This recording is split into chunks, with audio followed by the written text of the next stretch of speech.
I should have done the slow intro, the slow pop over into. Did that? Is that going? Yeah. Okay. Sorry, y'all. Having a bit of technical difficulties this evening, but I think they are all solved. Anyhow, welcome back to another TTRPG Tuesday here on Country Fried Meanies. It's a place where you can watch zany shenanigans as the party navigates dungeons. Baba Bezos needs your money. An ad break. All right, here's an ad. Too good. Yes. For those of y'all, if you're catching this as your first one of these here thingamabobs, this is a place where we're kind of miniature adjacent in that we're playing tabletop games in tabletop sim, and the party is currently working their way through Dungeon Crawl Classic Sailors on the Starless Sea. If y'all don't know so far, this is a place where you can redeem rerolls 1s and 20s on the chat bot, the Cloud Bot redemption page. Link in the description down below. And of course, any super chats given during these events count as statements from the Dungeon Master. $2 is all it takes to really fuck things up. Anyhow, howdy folks, how's everybody doing? Say hello to chat. Say what you have to say before we get going. Hello. Welcome to Goontown. It is a little bit of that lately. Goon vibes indeed. Good evening, everyone. We hope you're having a great time. Ah, yes. Big old great time. I like the sigh. We hope you're having a great time. It's perfect. That does sum things up pretty well. But hey, before we get into story time with Higgle Pickle Bottom Toes, let's start out with some thanks for the new subbies. Subbies. Is this gonna work? I hit the button. There it goes. It took a moment. David Barkley subscribed to the channel. Thank you for the subscription, David Barkley. I clicked it twice. David Barkley I'm gonna let that subscribed go to for the a second. channel. And then check out this one. Crow Crowston subscribed to the channel. That's my brother. Mm. He come through. I got back in touch with him today. It's been a happy day. It's been a happy day. And I'm happy to be here with you fellers to be diving right back into another adventure of our penis-filled dungeon. That's and with awesome. I that, haven't seen Chris in quite some time. yeah, it's been a hot minute. So he reached out and I got his phone number and he's like, "Hey, what's your YouTube channel?" He zipped on over. So yeah, it's been good. Redeem pin is holder. We don't have that as a redeem. I think the closest we could do for that is maybe Oni Lab. Well, you want to woo woo? Yes, I like the woo woo. You know what I'm saying? Some neighbors are saying way too loud. Hello, That's only in the Mr. morning. Another You name. supposed to be up cooking breakfast or somebody, and so All right, that's like so an I alarm think clock. what we need to do.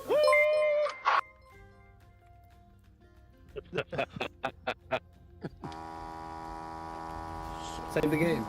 Save the game. I'm working on it. Nathan donated a $2 super chat. Flip the table. Okay. No one said we couldn't save the game. No one said we couldn't save the game. Save at the start. Save it before you pay so you 24. can't save it. All right. We are to flip the table. My favorite part's how the map stays. Well, while Look that at table is tiny- flipped, and before we go into things, what we're gonna do. Look at that one dong. It's trying to swim inside the other dong. I don't like what you just said. That's awful. They're docking. You forgot to man, erase what we're gonna do now, we're going to switch off this music. Where's my fantasy music? We switch off that music. Yep, there it goes. And then we're gonna click the recap with Tyler button. Apparently, I can't join if the table doesn't exist.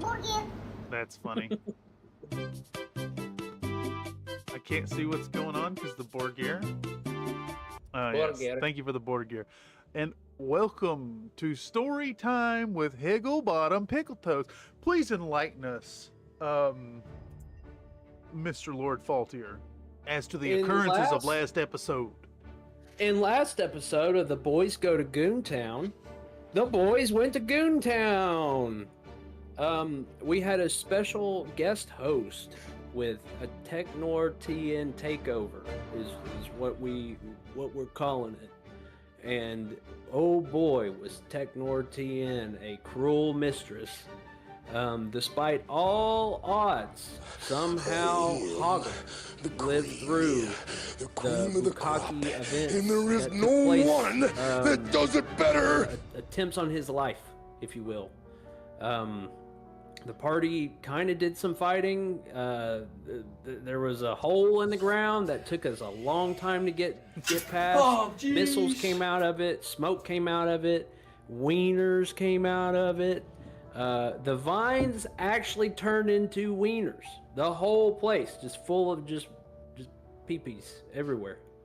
And they, oh boy, did they try to get everybody. Some people were got. Some people were got. But not everybody. So lots of gooey materials, lots of leaking fluids from the vines. Just a crazy time filled with adventure, and the party ultimately succeeded, and they're ready to go. They're ready to go, and that brings us to where we are now. Mm-hmm.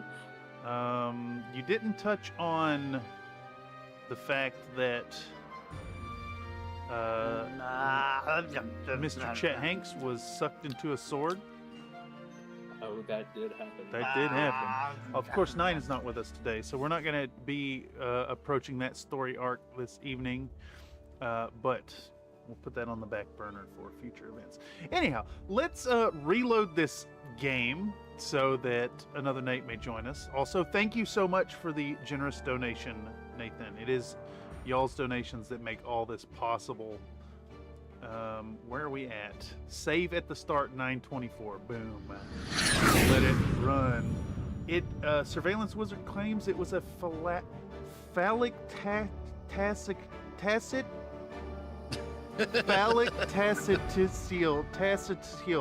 How do you fucking say this word? It's phallic tastical. Tastical. Oh, the T and the I are transposed. I'm the stupid one here. Phallic testicle? Phallic tastical experience. Yes. All right, we have reloaded. Another Nate, you should be able to join. Thank you for the recap, Lord Faulty. And let's switch back to... Still not letting me in for some reason. Interesting. Did you hit your quota for gooning? You know what? I know what it is. I know exactly what it is. Oh, it's locked. I know exactly what's going on. Or I think so, at least. I am invisible. I'm now online. I bet that has something to do with it. Let's close that down. Can you see it now, Nate? You may have to just search for it. Did you have to search for it, Tech? Yeah, I had to search. Showing up in my list. Yeah. All right. To connect. Failed to connect. Here's what we're going to do. I'm going to go back to the main menu. We're going to be disconnected. Everyone gets disconnected. Beep, beep, beep, beep, beep, beep, beep. And I'm going to create a new game. And it's going to be called The Regular Thing. And I'm going to create a server. Everyone's going to see what the thing's called because... Oh, hold on. Let me fix that. I can switch this to me. There we go. I switched it over to me. There you go. Yes. All hail Dale. All hail Dale. Praise Hill, raise Dale. Make sure you're not watching the stream with penis in hand. It is against the rules. Crap! I keep forgetting. All right, game is live. Y'all should be able to rejoin. What about in foot? Who I don't think it's explicitly against the rules. Hooked You on boys better be phonics. training that hip. What? You gotta have real flexible hips. Oh yeah, yeah. It's true. You just gotta practice at it. Do a little bit of yoga. Breathing exercise will make you more flexible and make your hips stop hurting when you flex them upside down. Oh, I like that you say rocking a gym high. I just caught that. Old Dwarf Diller, Ratcatcher, rocking a gym high. That's a Downwell reference. Yeah, it was him because he was sniffing out gems. He was indeed. All right, I'm going to promote you, Lord Faultier. I'm going to promote you, Darchier. And we're just lacking Tech and another Nate. If you're able to join.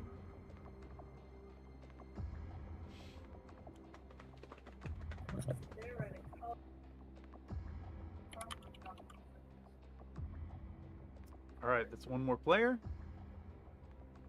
Let's promote you as well. Okay. All right, so in the meantime, we can recap where we were last time. So y'all went down the tunnel. You went through all the vine horrors, the penis monsters, who were trying to goon all over Lord Faultier. Yeah. He escaped the damage, and you guys are now at. You've gone the opposite direction of the blade room.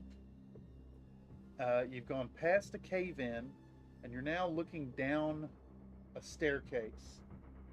And I think that's what this is supposed to be right here. I believe so. Okay, so there may have been another way here, right? I don't know if there's another. It's a cave-in. It's Cave-in. Okay. There's a caved-in area right here. Here, I'll draw some rocks. If you guys want to take over with your artistic skills, Cameron is a pony gooner. What? It says you're a pony gooner. Who says that? This frog man down here. The frog man. Cat. Oh, I don't think that's accurate at all. I'll move him. All right, out of so the way. you guys are now at the top of a staircase, looking down it. It says dozens of thick braided vines have wormed their way up the steep stone steps, nearly filling the stairway. The walls, ceilings, and vines are all slick with moisture billowing up from below. All right. You see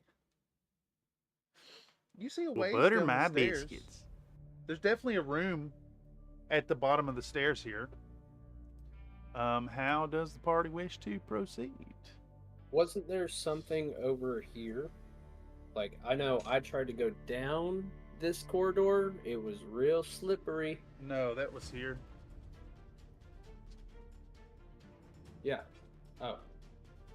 That was the... Wait.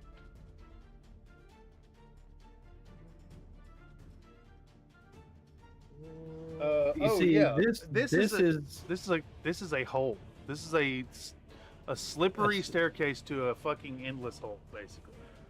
And you narrowly avoided death. Yes. And I said, "Oh, don't go that way! Don't go that way!" And then I came over here. Yep. Yeah. Okay. This is accurate.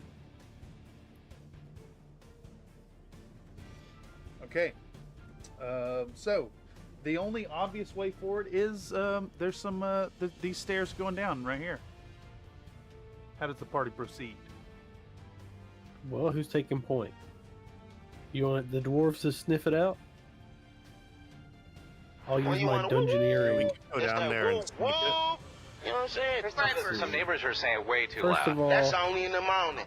let's You're go over supposed to be here to up the cooking cave-in. breakfast or somebody, and approach so the cave-in, that's like I'll an alarm sniff clock. around the cave-in and do like a quick investigation of what may have caused the cave in. Does it look like there's anything on the other side? How long ago did it happen? The cave in to your eyes looks like it's been that way for dozens of years, maybe even half a century or a century or more. It is ancient and settled and begun to be overgrown with vines and slick moss coming from the walls all around. It looks like it is probably 250 plus feet thick to your trained dwarven eyes. It is a complete collapse. So whatever exists on the other end is going to require serious efforts, serious spelunking and dungeoneering efforts to uncover. That way is sealed. Or scrape it the could just moss. some precise application of slime poop. Oh, yeah, we could try to blow out the... well, you know, we do cause risk other cave-ins. We're already underground. I mean, I don't know. It's dangerous. I'm going to scrape some of the moss off the wall with my shovel. Please add... what are we going to call this? We're going to call this cave green moss. Well, can I look at it? Get a good look at it? Absolutely. What does moss do? It appears that this moss is producing moisture from it out of little glands on the surface. The little piece that you pick up and you rub clean is still continually producing moisture. It appears as if you keep it wet, at least in a small degree, it will produce more moisture than you put into it. And a double helping of gravy. What do I have that I can keep this in? Let me check my... We can continue I have a on. large sack. I bet you do.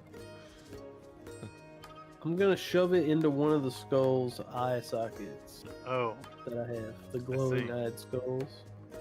Well, butter my I don't biscuits. have many containers. So, So when I'm gonna fill up a skull with moss. When you pull out the skull, you notice it is not currently glowing at the moment. Oh. Who broke it?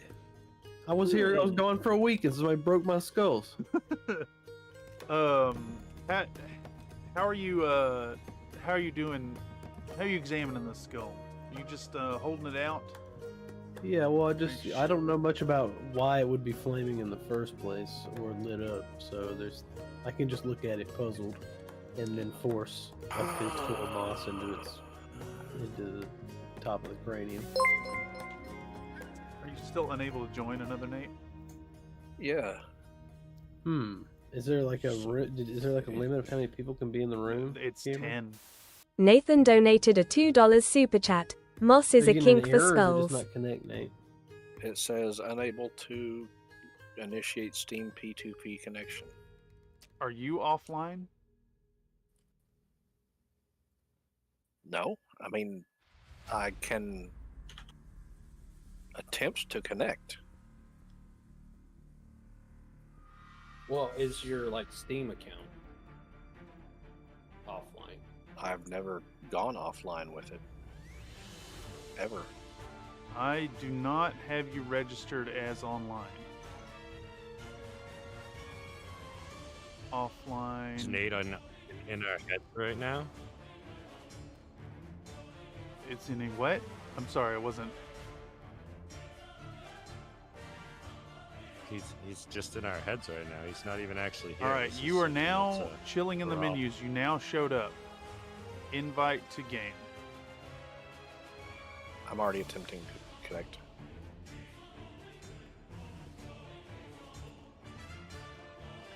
Homestar says restart Steam. Restart Steam. It is Tuesday. They do updates on Tuesdays. Oh, Yeah. that's right. I'm also seeing that you could change the region of the download server in the Steam download server. I like when nothing changes from episode to episode, and yet it breaks nonetheless. All right. So yeah, your skull is now moss is a kink for a skull. When you cram that moss in the skull, it erupts in blue flames and gets really hot and burns up that moss, and that moss dribbles down in a stream, like burning plastic.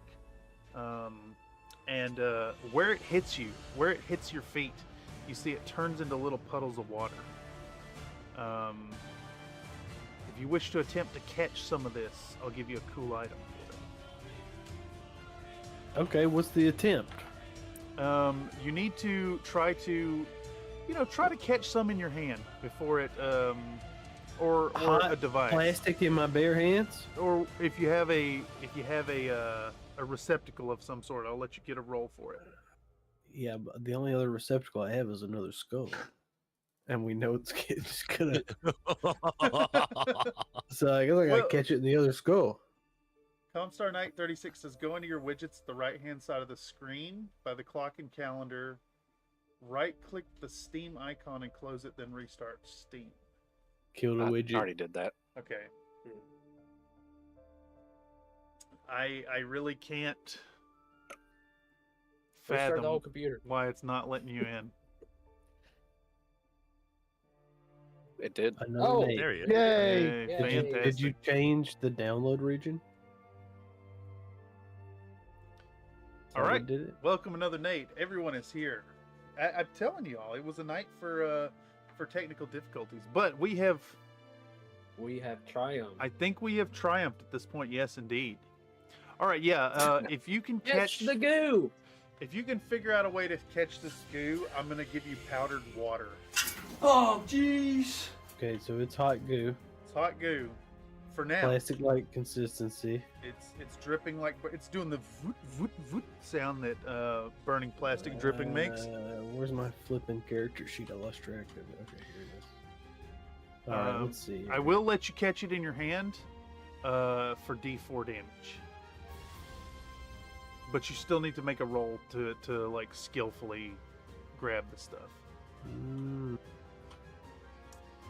I mean, I have 3 glowing hide skulls. It is true. And you know What happened if I tried to catch it in another skull? Even though I'd reason that it light up? maybe isn't moss anymore. Well, let's just try it and see. All what right. Give me a what are we going to use for like a reflex? We can use an agility save. Yeah, I think agility save is good. I must insist that you make that a roll a 20 good, sir. It's a 20. Whatever you roll, it's a 20. I know it is. Who did that? Who did that? Nathan, it's a 20. You now have a skull, Oh, and I did it too. It does indeed not.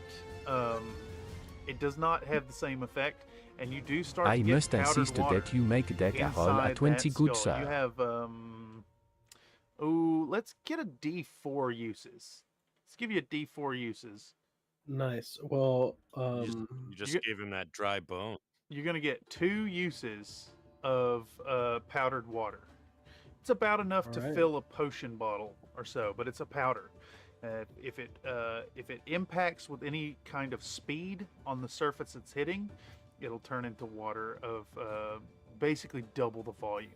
So about 2 potion bottles worth. Cool.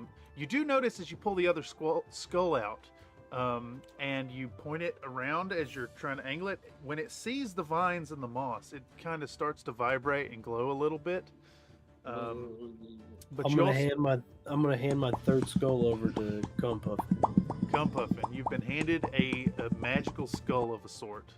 I'll tell him to use this like a canary in a coal mine and hold it out in front of you while you're going through the cave. Interesting. Oh, excellent. What does it do? I don't know, but it reacts to these vines, so just keep it out in front of you just in case. Oh, excellent. I'm going to attach it to one of my not quite 5-foot Somebody poles. popcatted. I heard that. Popcat? I'll popcat. I'll popcat on you. Wait. Popcat. Okay, so you've got it. How do you go about attaching this to your pole?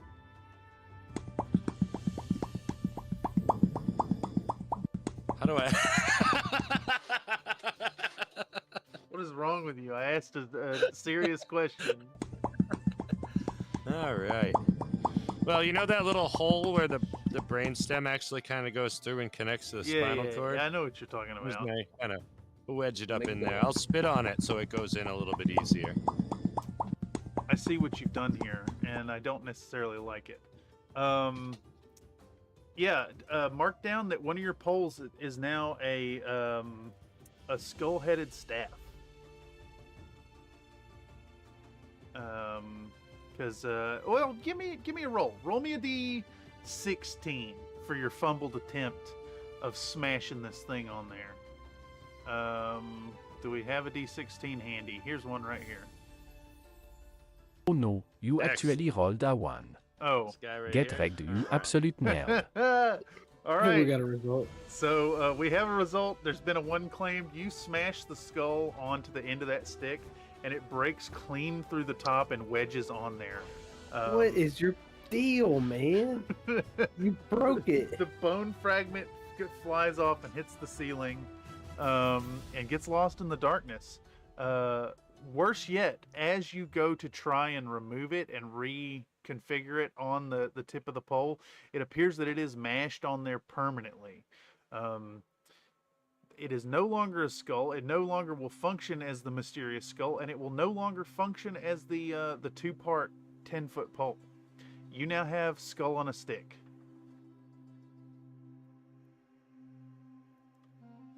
Whoops. But you do, as you are fumbling with this, you point the skull's eye sockets around, and you see it kind of glow and get excited as it passes over sections of moss. As it spins around behind you, and you're arguing with the rest of the party, it glows really brightly as it looks down the hall to the chamber where the sword once was, and it also glows really brightly when it looks down the tunnel.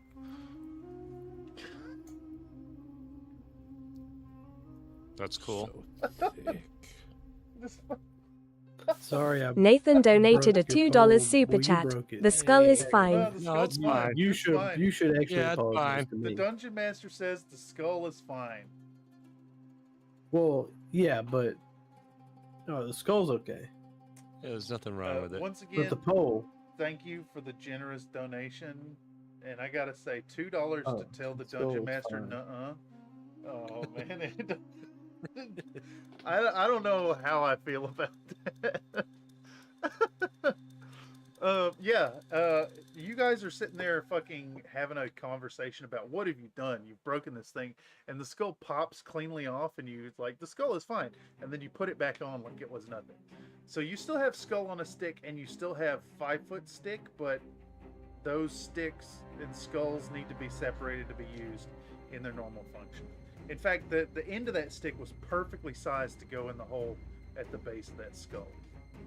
And it has the same effects as before. I wore it down with my lips so that it would fit perfectly. I'm tempted to have you add Staff Sucker to your character sheet. Sorry, it's because of anxiety. You have an oral fixation. It's from quitting smoking. You know, you gotta do yes, something. Yes. It fills the gap, if you will. Okay, so moving forward, is anybody else in this party doing anything during all of this? Are you looking around? Playing inside my poop sack. That is absolutely foul. Did we ever get an updated model for you, Another Nate? I don't think so. Okay, I don't actually see where your model is at all. Oh, thank you. Yeah, I'm going to put you guys down here. In the meantime, while you're thinking about what you guys are doing, I'm going to be looking for a model for you. we'll go report back to Higglebottom and the boys. Higglebottom and the boys. Foul Beast Higglebottom. We think they're more of your demonic kind. It's me, yonder way. Hoggle. I'm not a demonic kind. It's me. I Man, pooped on your fields last year. the simpleton who was Hoggle is long dead. No, I'm Only not. now remains a demonic wizard. Demonic wizard. I like this. Either way, I think maybe you should lead the way, wizard. Your innate attunement with magic, He is a wizard. I think, will guide us safely to the passage. Okay. I wouldn't have it any other way. We'll be right behind you. Nate, what do you think of this model?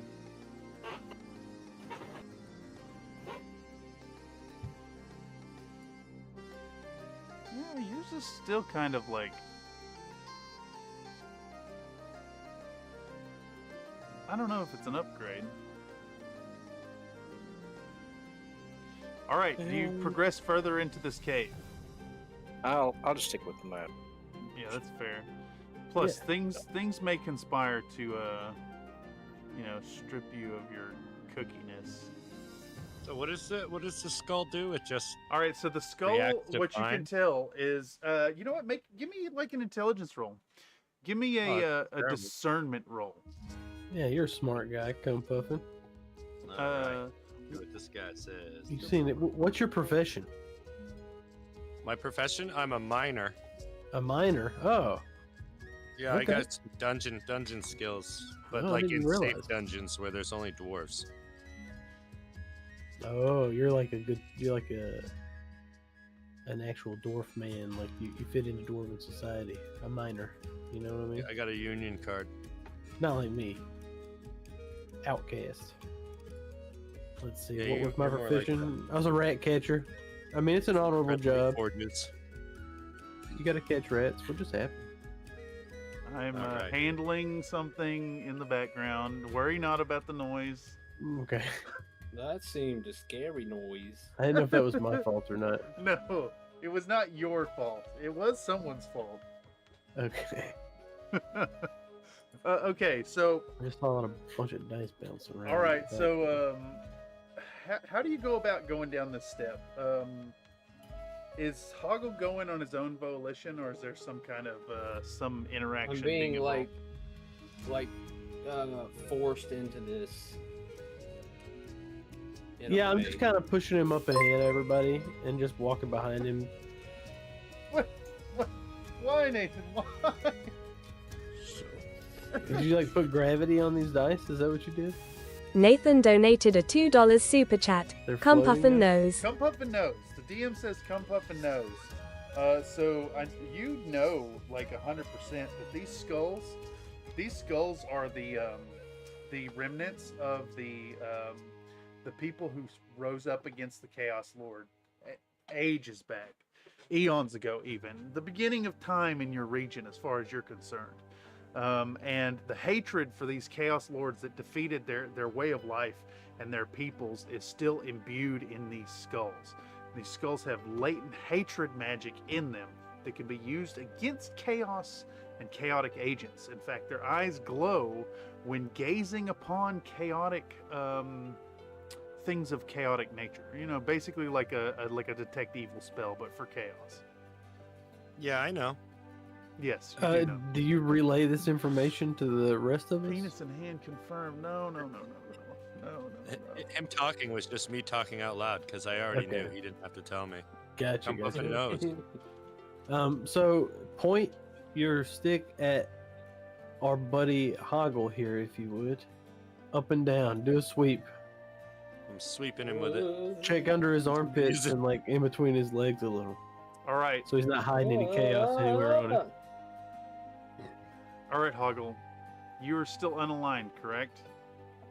Yeah. Do you have any items on you that we should know about that are chaotic? You will not be any way. You're not able to conceal them. I've got the glowing skull. Skulls are of the same alignment. Would you have anything on your person in any capacity that would be considered chaotic? The orange wizard hat with a pee-pee gland on it. It's not a gland, it's a gland. I just wondered if all the glance. mutation. My thinking is, have the mutations and such turned him into a being of chaos, or is he still Hoggle? So he better not have anything. Would chaotic his on him. patron Bobugbabills? Wait, have you been Be forced to be chaos. Bobugbabills? Yeah, Yes. but nothing has reached out to me. Okay, so the skull does light up. I forgot about the Bugbills thing. Yes, thank you. The skull does light up, but it is a very faint glow. You can tell that it's a glow, but it's like it's less glowy than the excitement that the skulls feel for the moss. I want to let me stare at it, like in Curb Your Enthusiasm, how Larry David does the stare off. I'm gonna do a stare off with the skull to see if I can tell if it's glowing because of Hoggle, or if it's just latent glowing because of the area. Like, does he get away with this or not? Give me a Is there anything in your character that I hate Hoggle. So I need a reason to but I'm okay with reasonable doubt, you know what I mean? All right, so Nathan donated a $2 super chat. Pen is in hand. What do I need? I need to roll Go some on, dice. say Does it. Hoggle need to Well, roll some dice? the Oh, DM has said pennies are in hand. pennies are in hand. You glance around the room and you can't help but notice that everybody in the party is fondling themselves as if their members were worry stones to address the anxiety of the situation. It does have a Mine are soothing healing effect. stones. You say this out loud. As Diller And it's is glowing. looking at Hoggle, he is fondling his healing stones and saying this to you. You gaze into the skull's eyes. Now, do you have anything in your character that would give you any kind of arcane knowledge, do you think? Sound like pennies in hand, yes. Well, so Surveillance Wizard, unfortunately the TTS lady censors the word penis. So any instance of pen is penis is directly in reference to penis. I've got a magic sword, and I've got that ring on a skeletal finger. But I don't know any actual magic, and my profession is not magical, and I Okay. have no, except for just dealing with these people here. So in that regard, I want you to make a discernment roll on a. It's got to be low. I think D16 is even too high. We need to do it on a D14. All right, let me track it down. Well, we got a 14 in it right here. So here we go. Okay. Let's just turn it back on the chat box. Is that a 6 or a 9? Oh. Why didn't they put a mark? It's a 9. It's a 9. It's a 9. It's a 9. Yeah. If you pump a luck into it, I'll let you I'll pass luck this. up. All How right. much luck do I got? I got some fleeting luck. Oh yes, everybody, make sure you keep up with your fleeting luck, as discussed. 2 episodes ago? Does it reset or do we keep it? No, you keep it always, and you will Don't we only get regain a it when point? you're granted it. Do we get a point at the beginning of the session? Oh, that's right. You do get one every session, correct? Using this istro And outcome. then, yeah, Before now you I'm give back. that luck, Surveillance Reroll Wizard the has dice. forced you to re-roll that die. I will re-roll. You need a 10. Looking for a 10. All right. 7, bro. You could pass it Hold with on, 3 I'm luck. gonna use one of my re-rolls Ah, yes. Yes. because I don't like this. I don't like And the I'm gonna- situation. I'm gonna come bring it over here, and I'm gonna hit this button a couple times. There we go. It's a 6. Okay, all right. So I'm gonna go ahead and use my other re-roll here. I'm gonna roll this dice a couple times. All right, 14. 14 team. 14 teen knows. Okay. So, first off, that's a nat 20. Oh. So, here's what I'm going to Techno do. Here's knows. what I'm going to do. Nathan donated a $2 With super another chat. $2 super Technor chat, knows. Technor knows. Technor knows. You know deep in your soul that this man has been swept up by Bugbills. You also know from your extensive years of studying the lore of Hoggle's family tree that this is a normal occurrence and that he is fated to break the cycle. If and only if he can resist the temptation of chaos, and he has already shown the first inklings of chaos. Hoggle himself doesn't even know this, but you know, you can hear the putrid croak of the frog, but you know as well that one pure of heart and deed could indeed ascend above the chaos. So my choice is to assist Hoggle in retaining his humanity, or put him down like a diseased animal. Yeah, and you know this to be true. Every instance, and you are acutely aware of the function of Bobugbabills as per having the rule book knowledge of this patron. I'm gonna juggle this around in one hand for a while, if it were. Can I wiggle my skull shaft at Dave? As you are doing this, I'm gonna let him pass. As you're doing this and juggling it around, you're actually juggling your penis around. I know. And at this point, everybody kind of snaps to and realizes they have been fondling themselves in a non-sexual fashion, and that holding your penis while watching the Country Fried Mini streams is against the rules. And everybody lets go of their dongers.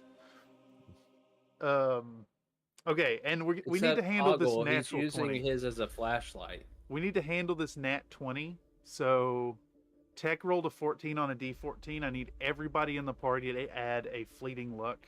Does everyone have a counter for fleeting luck? Nice. Yeah, you should. Yep. Okay, and I think it's purple. We want to add another like house rule right here. When we're playing with the fleeting luck, the 20s from the redeems will not give you the lucks. So it's only on natural rolls of the dice. And I also want to remind folks, if you roll a natural 1, an actual natural 1, everybody loses all their fleeting luck, and you cannot re-roll the ones. So if you try to re-roll it, you'll have to just bank your re-roll for later.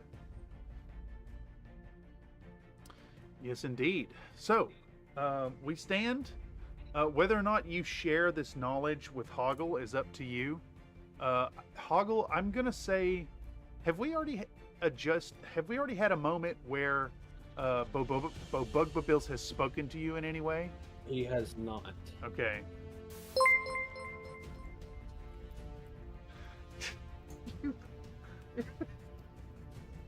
So thick.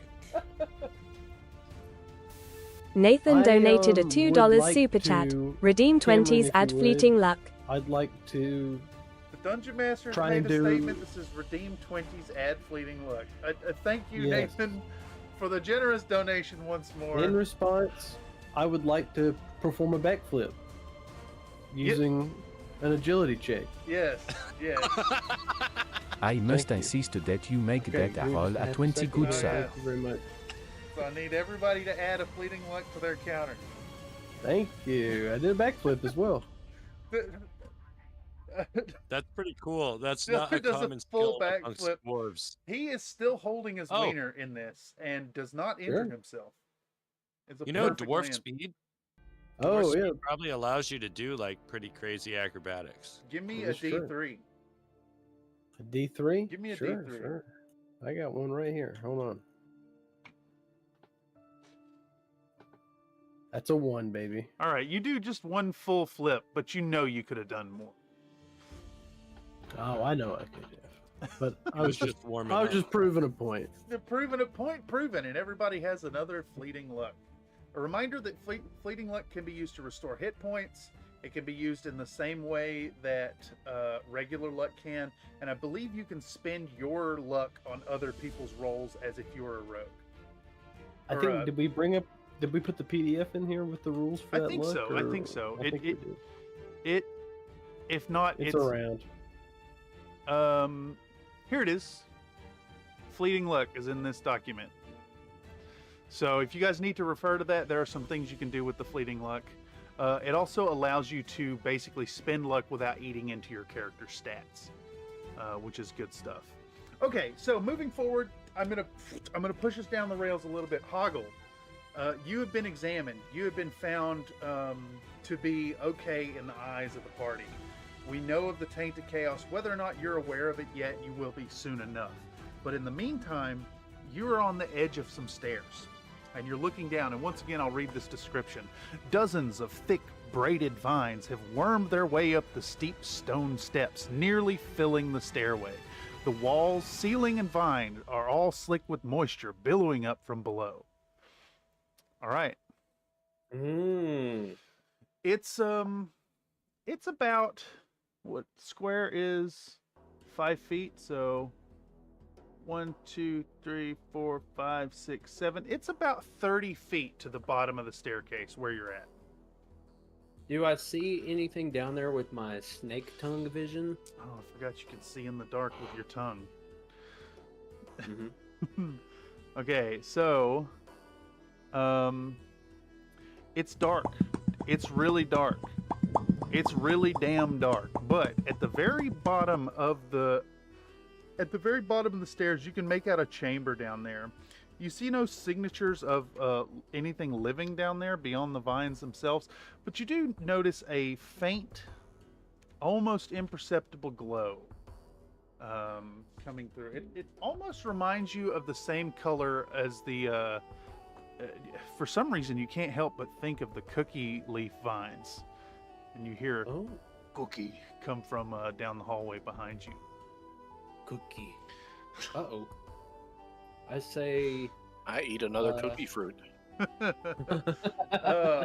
Would you please describe how you go about eating this cookie fruit?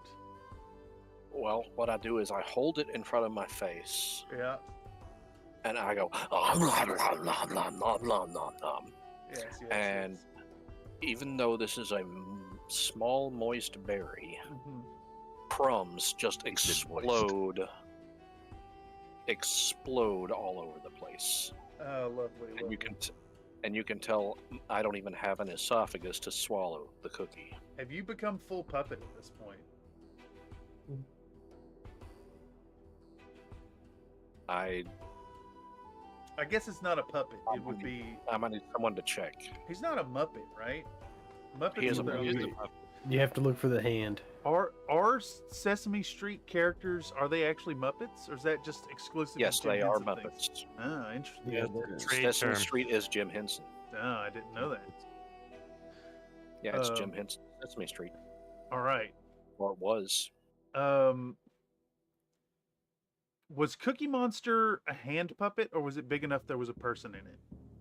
Hand puppet. It's a hand puppet. All right. It's more like a forearm puppet.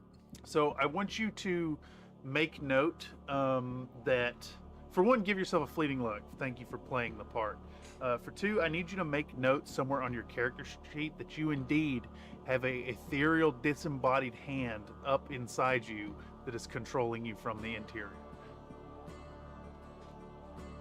So basically, the way we're going to play this is you're the Guyver, and you have, what was his AC? Dungeon Master Technor? Guy was Cookie Guyver. Yeah, it's like 48. Yeah. So he's the Cookie Guyver. You have an insanely high all AC. of his physical stats are like maxed as well. Yeah, your physical stats are high. Oh, but jeez. you have a weakness. You have a hand inside you powering the whole thing. So it would be as easy to kill as the forearm is to kill. So bear that in mind and protect well the hand that drives the Cookie Guyver. Okay. All right. Moving forward, we're back to Hoggle.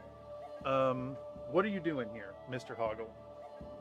I warn the party, like, I can see through this with my tongue. And I go, and I tell the party what I see. And I say, there's those evil leaves. And I glance at Cookie Monster. And I say, don't eat any more of those. Don't eat them. Don't We harvest eat way 'em. to safety. Don't eat them. I just keep saying that. I say we're gonna have to make our way down here, but it looks safe. And I go one more time. All right. So the party is here and gathered and standing at the top of the stairs. It has been insisted that Hoggle take part and go first. Do you acquiesce? And How do I we- say, how you do say we it's go safe. down? You say it's safe, Hoggle, and I put my hand on his back. I just kind of start walking forward. I said, "Let's go." I it's think kind of it's a perfectly pit, safe. right? I'm a harvest the way to safety. All right. How do you go Do you about have a this? torch? We have a torch. I have torch out. I got a wiener Oh, he does have a glowing penis hat. and a glowing. So, wiener. do we have a? It's a ledge here at the end. Of It's the not a stairs? ledge. It's stairs covered Big with feet slick vines. glowing. I'm gonna take my lit torch Yep. and throw it down the stairs. Roll it down. All right. So Give a little underhanded toss. underhanded toss. That torch hits the vines and it starts slipping down like a greased pig going down a public swimming pool slide into the kiddie pool, and it takes off like a fucking rocket. As it hits the bottom, I need you to roll me a percentile dice, please. Percentile indeed. I think we got the blue here. What was the other one we had here? I'll just copy it. You should be able to Change change the the color as well, yeah. Okay. Okay. Green is tens. Blue is singles. 35. 35. 35. Nathan donated a $5 super chat. A shower from the goat pen can cure any status, either magic or mundane. This is canon. I hate this. I hate this so much. The DM has stated that a shower from the goat pen can cure any status, either magic or mundane. This is canon. Whoa. Wait. Well. Yes. So do we know that? He knows that. this is canon. This is well established in the world. Also, again, thank you. That's Tyler. Nathan. We mean that's Tyler's pin is. Very, very generous of you. Yes, the magical goat pin is. You've heard of this condition before of the glowing healing wiener, and that as according to Ayurvedic medicine, the penis piss can heal any condition, even magical curses. Well, That's so powerful. that is quite powerful. That is quite What if- powerful. I have a question. What if he was to piss on himself? It would cure any status, either magical or mundane. All right. I'm going to say, if you think about this, at any time, Mr. Hoggle, you could piss yourself to remove the affliction of all your mutations and curses, but you also lose the magical goat penance. Oh. It is a status effect. Curse is a status effect? Yeah, any status, either magic or mundane. It'll So what if he reset you to gets- perfect state. It'll cure your it'll heal any DNA defects. You have no pants on, right, Hoggle? No. He has to. I'm going to interpret it as he needs to do it with intent. Intent? Yeah. Like, what about out of fear? I Like, what if he got so scared that he couldn't control himself? I'm going to say there's a small chance, but Yeah, that's having an accident, not a golden shower. Let's just put it this way, Hoggle. You need to steel up and not piss yourself, and not risk it if you want to keep that massive goat dong. Don't whiz on the electric It also fence. comes out in a forked stream now. Don't forget. Yeah, we gotta cut the tip off a few more times and we'll have a shower head. No, that's fucking disgusting. It's literally a shower. Oh my god, it's depraved. But again, thank you for the donation. Come water my wilds away, Tyler. No. Okay, back to the torch. The torch zips out and it bounces up, and you watch it go. It goes about 11 feet as it hits that edge, and it hits between two vines, bounces off them, and it falls down into the blackest oblivion, and the flame light disappears. You saw at the base of the stairs, there's about a 15-foot gap of vines over a bottomless pit. 15-foot gap. Sweet flip. That if Cookie Guyver, you are definitely best equipped to go down the stairs and scout this. I think either that or we sling hoggle down there at warp speed. Well, the dwarves can jump it easily. If we slide fast enough, you could probably make the jump.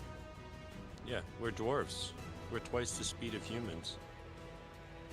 Yeah, but Cookie Guyver is like a cyber mutant ninja. He is a cyber mutant ninja cookie monster. I declare, me want cookies, and I dive down the stairs. Ooh, at boy. maximum dive. Okay. Cookie Monster dives down, eschewing all precautions as listed here in my DM book. Okay. Remember. I need you to Whoo boy, alright, another Nate. I'm about to put you in a situation. I need you to roll a percentile die to begin with. Do we have a percentile handy? It's over There's here. 100. I got two. Okay, there you go. Let us see your results. 73%. Okay. All right, you zip across. You make it about 14.5 feet, and you hit the other side. You begin to slip down in between two vines, but owing to your lightning fast reflexes, you shoot your hand out in an attempt to save yourself. Roll a d20 reflex save.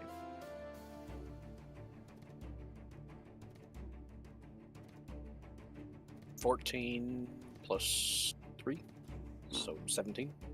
You make it look easy.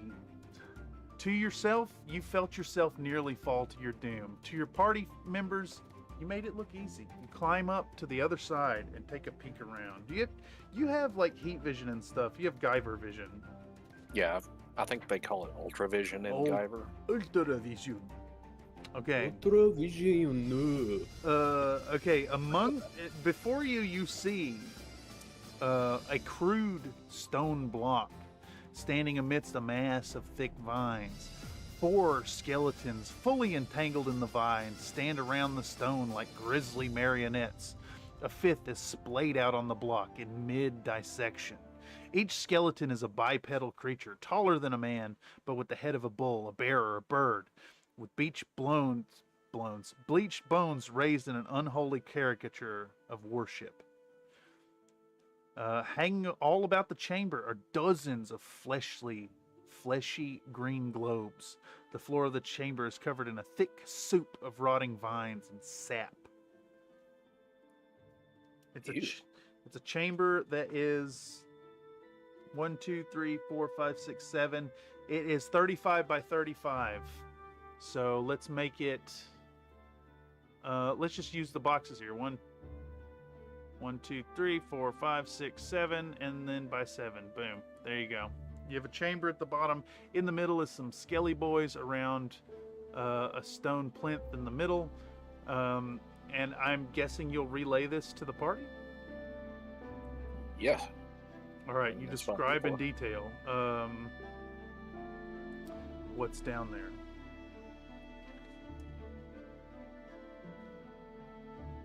Well, let's see here.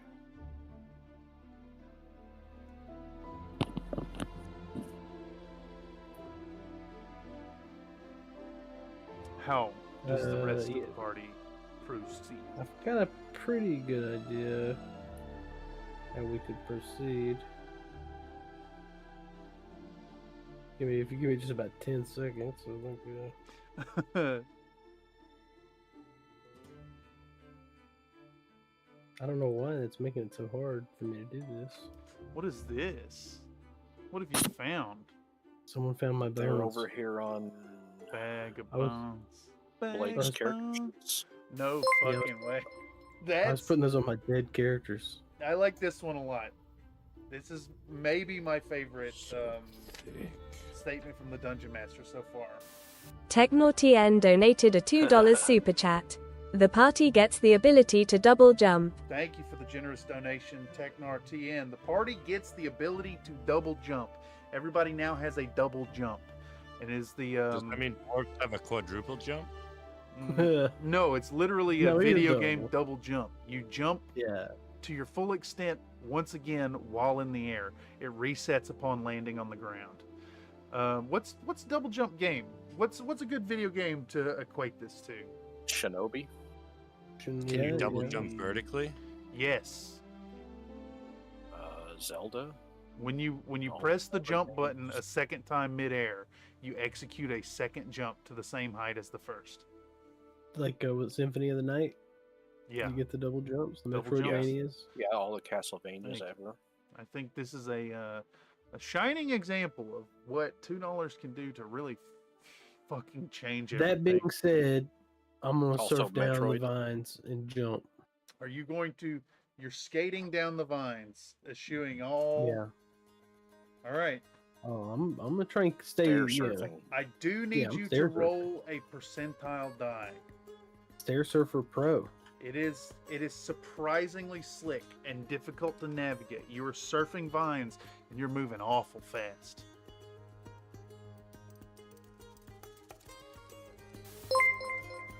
That's a 65, baby.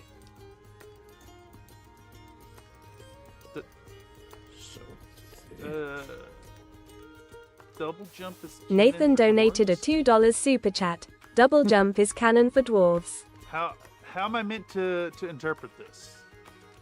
It means that next week we can still do it because we're dwarves. Okay. All right. Let us take a moment here and And remember that dwarves are both now twice as fast and Yeah, can dwarves double are- jump. Yeah, dwarves are really agile as powerful. shit. Okay, so I'm gonna add in a bylaw to the Country Fried Mini streams here. Any given super chats that include canon will specifically refer to given effects being permanent, but I still maintain that I am the judge and I may veto any given powers if they fuck the game too hard. Not that I do that to you in the moment, but like if you canonize something that completely breaks the game, next week it's fucking gone. Oxygen is poisonous. Yeah, something like that. Oxygen is poisonous as canon. I may say something like people breathe nitrogen or something. Yeah. Okay, so you've skated down to the bottom. What was your roll? 65. Okay, I think you're able to time the jump pretty well. Not perfect, but you let off. You press the B button at just the right time, or maybe about a half second too soon, and you soar out into the air. You press the second jump button. Give me another percentile die, please. It's only a 15-foot gap, and you're moving fast. 70 $47, baby. Hey, that's over 100. Holy shit, dude! That's so much. Oh no. Nathan donated a $5 super chat. Does that mean we have Holding to your do it, or wiener does that during the mean- stream is canon. All right, so holding your wiener while watching CFM streams is now canon. This It's forever now. this is maybe a turning point for the nature of this entire channel. Thank you once more for the incredibly generous donation, Nathan. That's so much. Well, I'll give you a donation. Don't you worry. That's violation of terms of service, I believe. And YouTube is not the place for that. Okay, so Tech, you are across the gap. Who else is coming down? I guess I'm gonna run and take a jump. All right. Take a slide. You're doing the slide. You're sliding on the vines, right? You're not Yep. attempting to like go safe. You're getting full velocity. All Full right. velocity. All right. You hit the bottom. You press the B button. Give And me. he's got that aerodynamic fish shape. I will do, take that I into do, account on your roll. All right. I need you, Mr. Hoggle, to roll these dice, please. I will dust off Diller and slip a cookie leaf into his pocket and say, "Glad you did not spill cookie." 88 percentile. You make it just about perfect on the edge near pixel perfect jump. It's going to make your second jump a little easier. You glide through the air, and you time your second press of the B button. Roll a percentile die again. Is that a leaner? I think that's a leaner. Oof. Well, the one was a leaner, but this was not. Okay, so I forgot that. Yeah, it's fine. It's fine. All right.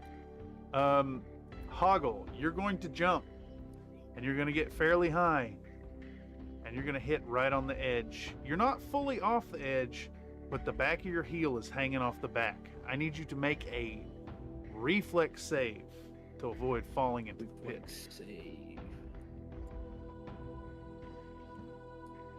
Where my big dice go? Who took my diamond dice? What's the diamond? Here we go. Oh, jeez. You want to do something about that? I wanna use one of my rerolls. Yep. All right. Tack it down and Put it in re-roll. the dice tower. Tack it in, count it down, and re-roll that die. Go! Woo! Okay, 16. You fumble. You do the full like BP turns into poo-poo. I see that. It censored you though. You do like the full like circle arms back and forth thing. Diller sees it happen and his eyes go wide and bright for a moment, but you lean forward and you step back onto solid ground and smile broadly. And I give a thumbs up too.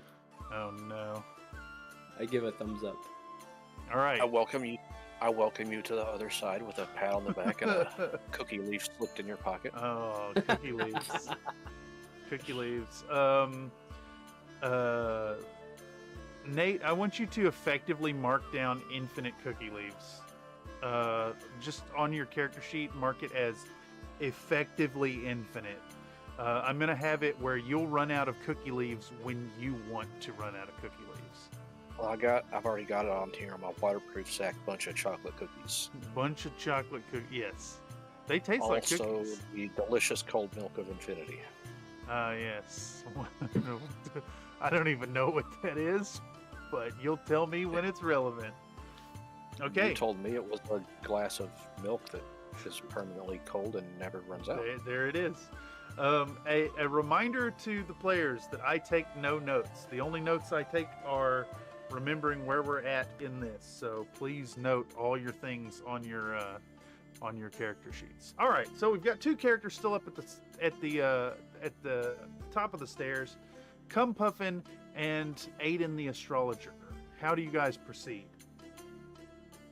Okay, is there a step stairway down, or is it just the vines? It is a 15-foot stairway, or 35 feet of stairs down covered in slick vines, and then a 15-foot gap above a bottomless pit also covered in vines. Everybody so far ahead of you has decided to eschew safety precautions and just like skate down the vines and then do a double jump at the bottom, which of course you could do as well. And so far I've made people do the first roll is like the percentile to how accurate your first jump is, and will affect the difficulty of your second percentile while in air. Okay. You could also you could go slowly. There'll be different checks for that. I want to try to make my way slowly down the stairs until I get to the edge of the 15-foot gap. Okay. Do you have anything to steady yourself as you go down, or are you just going to walk carefully? They're like, imagine that these vines are greased up with fucking Astro Lube. Astroglide, is that the name of it? Yes. Yeah, sure is. I do have this little thing called a Wand of Shatter. Okay. Can I cast that onto the vines to see if I can get rid of them? Interesting approach. I can't say no to that. Is that what you choose to do? Yeah, I'll take my wand of shatter and point it at the vines and Amazing. see if I can get rid of them. All right, let's see if we can figure out. Did I denote you a page with that spell? I don't think that particular one, because I was looking at the ones I have in the book, and that's not one of them. Okay. You're pointing a wand of shatter at the vines. Give me a d20. How do you summon it? How do you cast it? Yeah, that is true. This has been. How do you go about? What does your character go through to point this thing? Do you intone something? Do you tap it? Please describe the scene for us.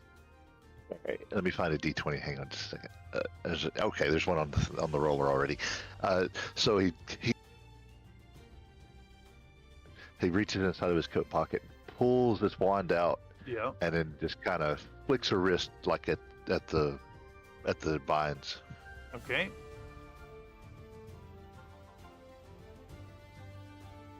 It's an elegant swish of the wrist. Generally, an 8 is not a failure. It's not going to be super successful. What is your... is there a stat that goes into casting? What's your intelligence? It's a 9. It's a plus 0. Okay, so you could potentially burn luck to boost this up. Well, you want to woo woo? It's that woo But else, woo. we're just gonna You know what I'm we're gonna saying? go with Some neighbors are saying way too loud. That's All right, only well, in the I'm morning. going to do He 4 supposed to be fleeting up luck cooking points to breakfast make or it 12. somebody, and You're so making it that's 12, like an alarm okay. clock. So you point the wand at the vines in front of you. You're on the right side of the stairs here, and you give them a blast. A deafening crack comes from the tip of it. Sounds like a gunshot going off almost. And the vines directly in front of you, all the way down the stairs, crackle, ripple apart, and explode into bits. So you have now cleared half of the staircase. Basically, as you see right here. Let me pull out this. Just like this, boom. You've made a pathway all the way down. I do need you to roll a D100 percentile. Here we go, right here. And why is that? Oh, I see. Those are attached together. That's going to affect that die roll. Let's get rid of this. Roll these two together, please.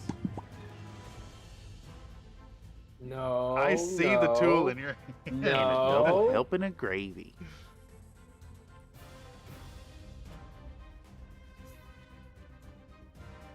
Are those stuck together? They are. These are no good. These are no good anymore. Fucking got him. You need to roll untainted dice. These two here. Yeah. Roll them quickly before someone glues them. 25 percentile. You unravel about 25% of the vines at the very bottom. Oh God. And a double helping of gravy. I'll deal with this. Okay. You unravel about 25% of the vines at the bottom. So there's a big gap in the vines now. They're not fully removed, but you have a potential, like, there's a path that you could potentially walk safely to the bottom and then either attempt to cross carefully or leap across. Up to you. All right, well, I'm stairs gonna are clear. make my way. I'm gonna make my way slowly down the stairs. All right, you now, standing in front of you is a 15-foot gap with 75% of the vines that were there before.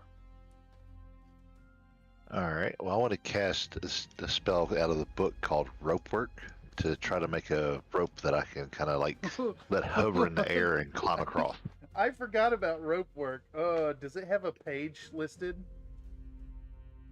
I've got it. I've actually got the whole page pulled up over here. Holy shit. Okay, let's do it. So, casting spells is going to be done on your... Where's your spell book? Bing, bing, bing, bing. Okay, rope work. All right. Caster summons a rope from nowhere and commands it to do his bidding. The rope can be used to entangle foes, climb walls, cross ravines, lift friends or enemies, shape itself into riding, or do other amazing things. Unlike other spells, casting rope warp allows the caster to choose any result at or below the spell check. Alright. And also, his Mercurial magic on this is cool. It's mentalism. He can use ESP alone to cast the spell. You don't have to move, speak, breathe, or use any material ingredients to invoke the effects. Incredible. So I'm going to interpret that as, again, that as you're casting this, you need not even like announce to others that you're doing this. You can just do it with your thoughts, basically.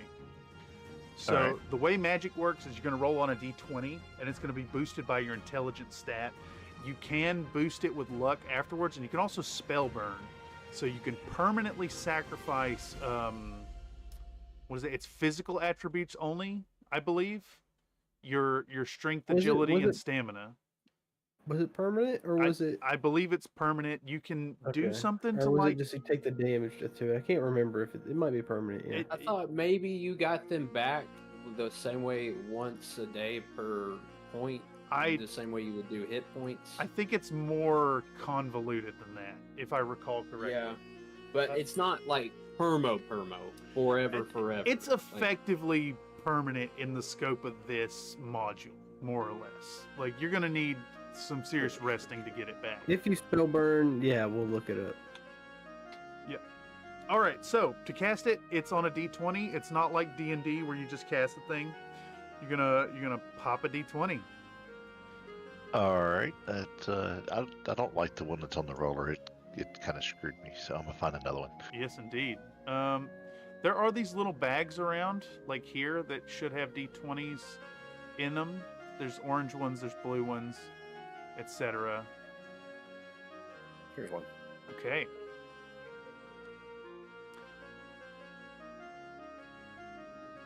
Six is not good. I Six must is gonna insist be... that you make that a roll at 20 good, sir.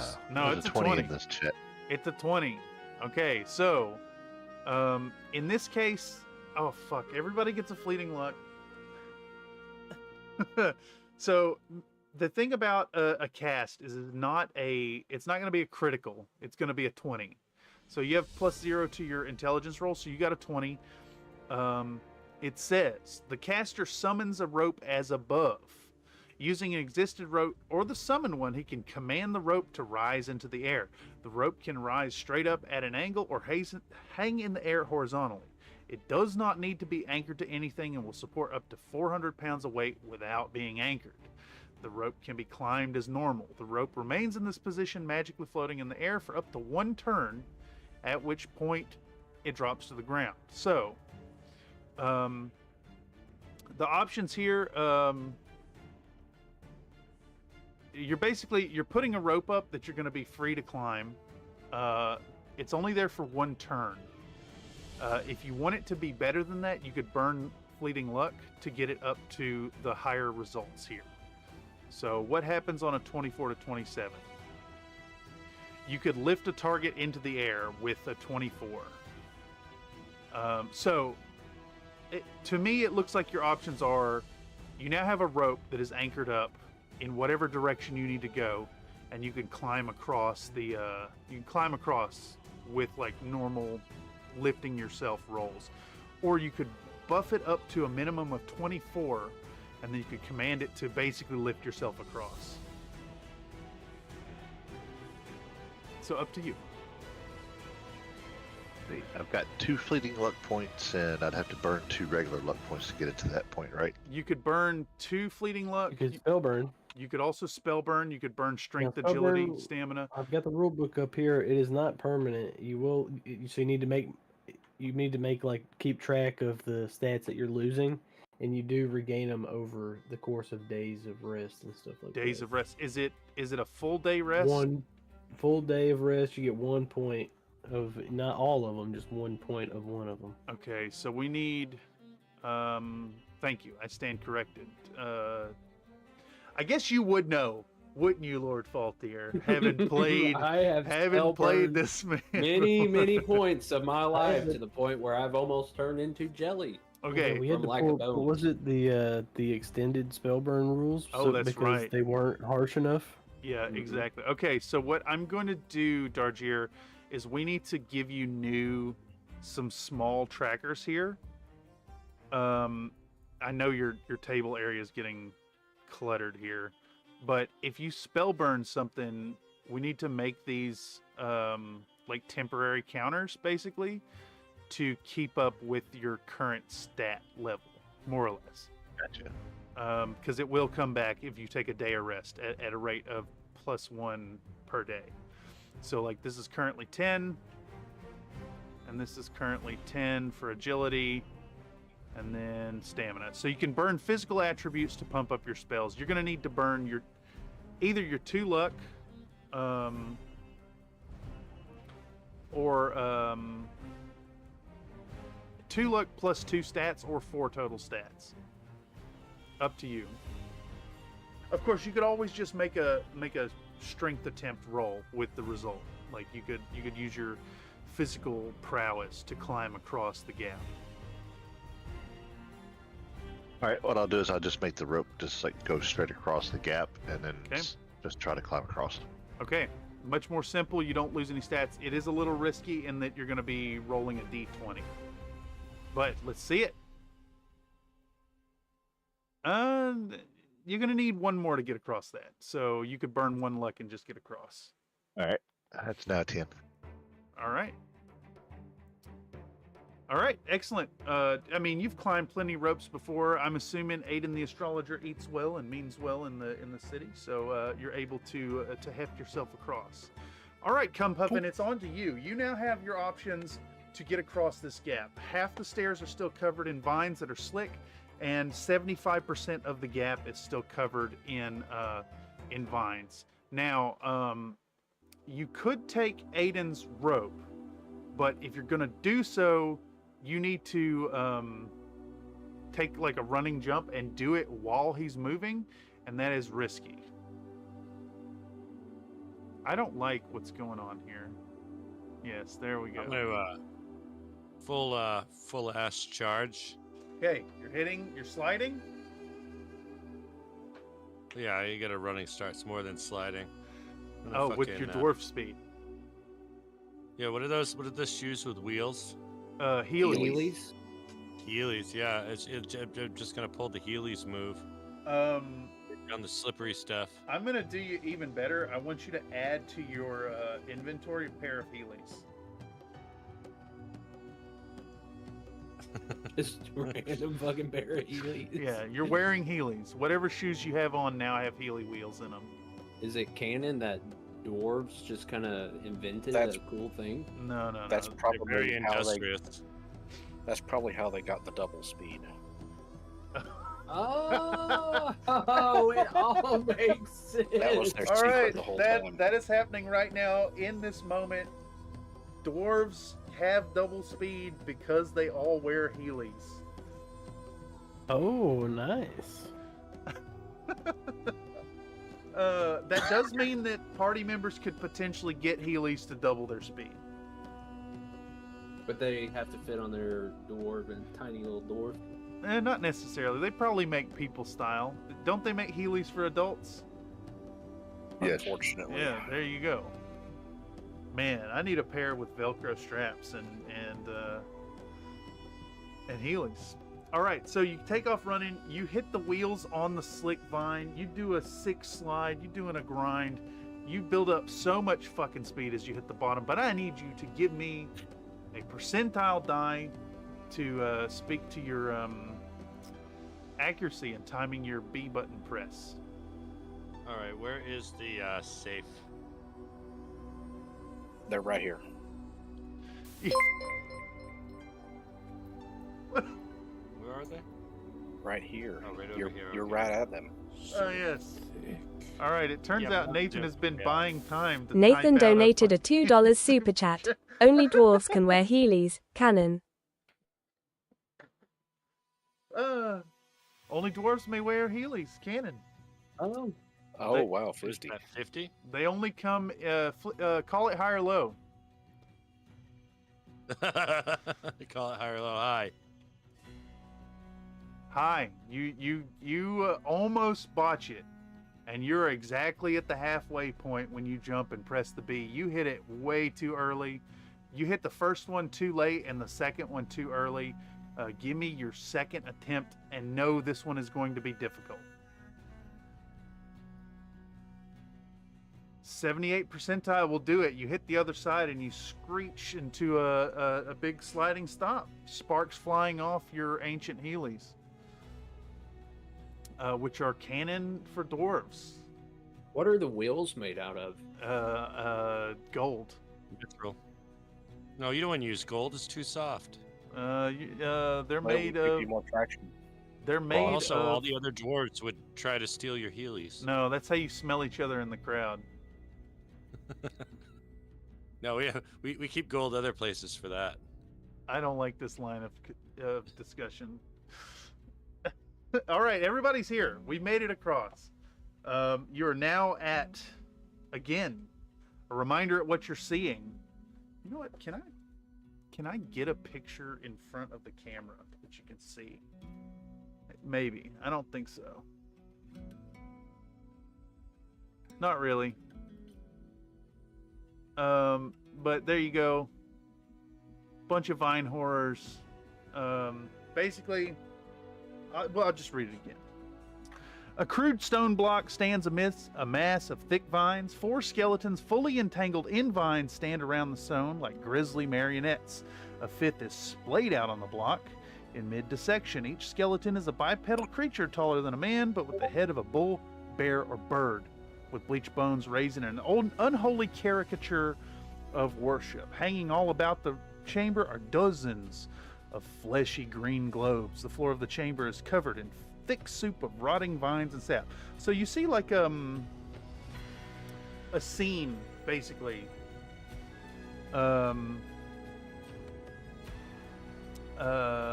scene of sacrifice, basically.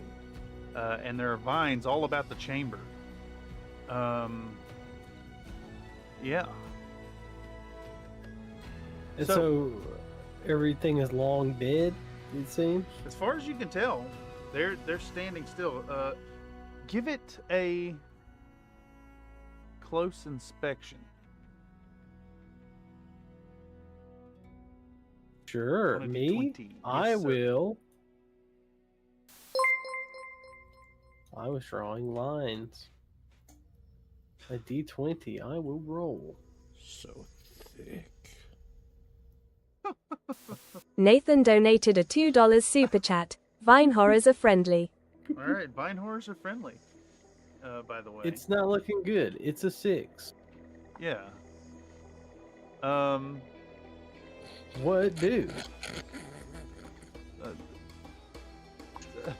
I don't know how to handle this, Nathan. I don't know how to begin to handle this. They're very obviously evil creatures to your eyes. They mean you harm. And you know that they're going to lash out at any second if you're not careful. Well, they do want to give you a big hug. They do not appear to be moving at all. What is on the sacrificial table here? There's beyond, there's a 5th skeleton on the table. They like to hug people with their penis arms. Ah, yes. Is there anything in, like, any kind of, like, sacrificial, like, daggers or any kind of strange tributes to their god? Yeah. There's a very small D3. It doesn't appear to be much going on down here. These guys stand around another guy. The only items of note are the globes. The globe-like fleshy green fruits all around the room on the vines. Let's burn them all. Hoggle, what does your snake tongue see? I go. He still sees that faint green glow, only you can tell now that it's coming from the globes themselves. Can I wave my skull stick at it? At the, what are you aiming it at? At the testicles. The testicles. Yeah, it kind of lights up. It lights up in a, somewhere between like the excitement of seeing the moss and the excitement of chaos. You're kind of getting mixed signals from your skull here. Suddenly, like a bolt of lightning, you get an inkling of an intrusion into your mind's eye, Aiden the astrologer. Dargier, you're going to see a kind of an image in your mind of an otherworldly being. It's wholly alien to you, like nothing you've ever seen. You see visions of tentacles and plants and growth, and you see time passing at a speed at a speed to you that is millions of years happening in a blink of an eye, but you yourself are not moving through time, nor is this creature at all. Okay. And you hear a voice say, "Eat the fruit."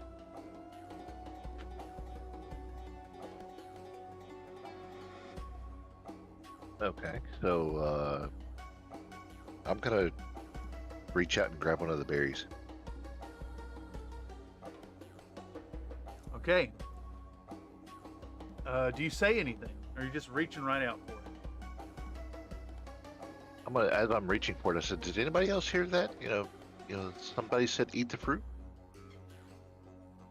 No, I didn't. Yeah, eat it, Hoggle. No, I'm not eating the fruit.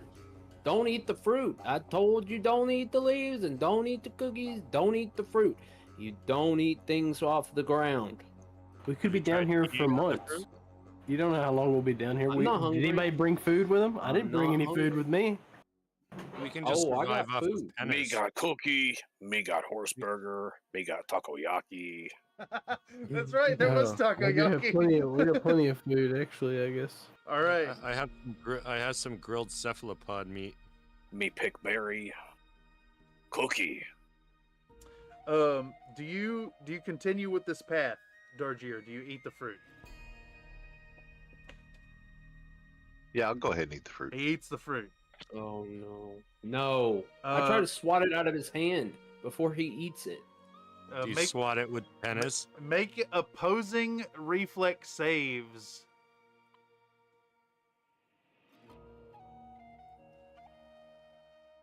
$16 plus my reflex. 16. 2 is not good, Dargier.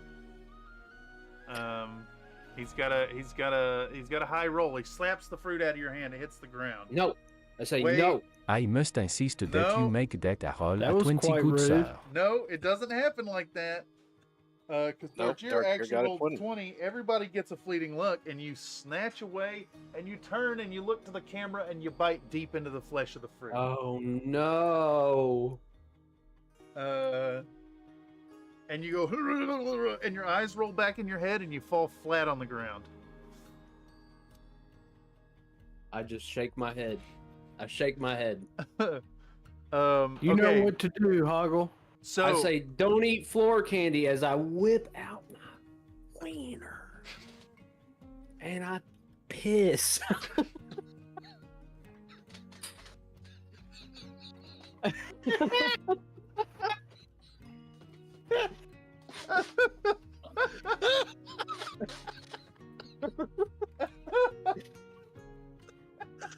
he starts pissing all over Dargier. Okay. All right, so a lot is happening right now. I'm shaking my head the whole time saying, don't eat the floor candy. So Don't eat the floor candy. A lot is happening right now. First off, Dargier, the moment you went unconscious, you experienced a fucking eternity. Eons passed before your eyes. You see the experience of the slow god. You see eons pass. You see civilizations rise and fall, and you see battles between races, and you see invaders and liberators alike come through. And all the while, the slow god is there beneath the scenes, watching, waiting, playing out its fantasies. You can tell that these skeletal bodies of these beastmen are in a state of play acting, of a sacrifice, and you see the whole thing pass before your eyes. It takes eons. So while to everyone else, the beastmen are completely frozen in time, you see the whole thing play out. The sacrifice to the slow god, the eating of the fruit. You see one of the beastmen eat from the fruit a second time, and it stays where it is. Where all 5 of them eat from the fruit, the 5th one eats from the fruit a second time, and it stays on the plinth, never to move again. In the meantime, you're going to roll a d5. So here's one right here. And let's see what you get. That is a 2. That is a 1. It is not a 1. The face is here on the side. Yeah, it's the bottom. It's 2. Oh. It's the bottom. All right. Oh, I see. You have gained Word of Command as per cleric spell on a d16 twice a day. Can we roll it up? Yeah, that'd be good. Make a note somewhere on your character sheet or on a note card that your Word of Command is twice a day. You can use this note card if you'd like, and that it's on a d16, not a d20. You also come to immediately when you start getting pissed on due to the magic of the goat pen is.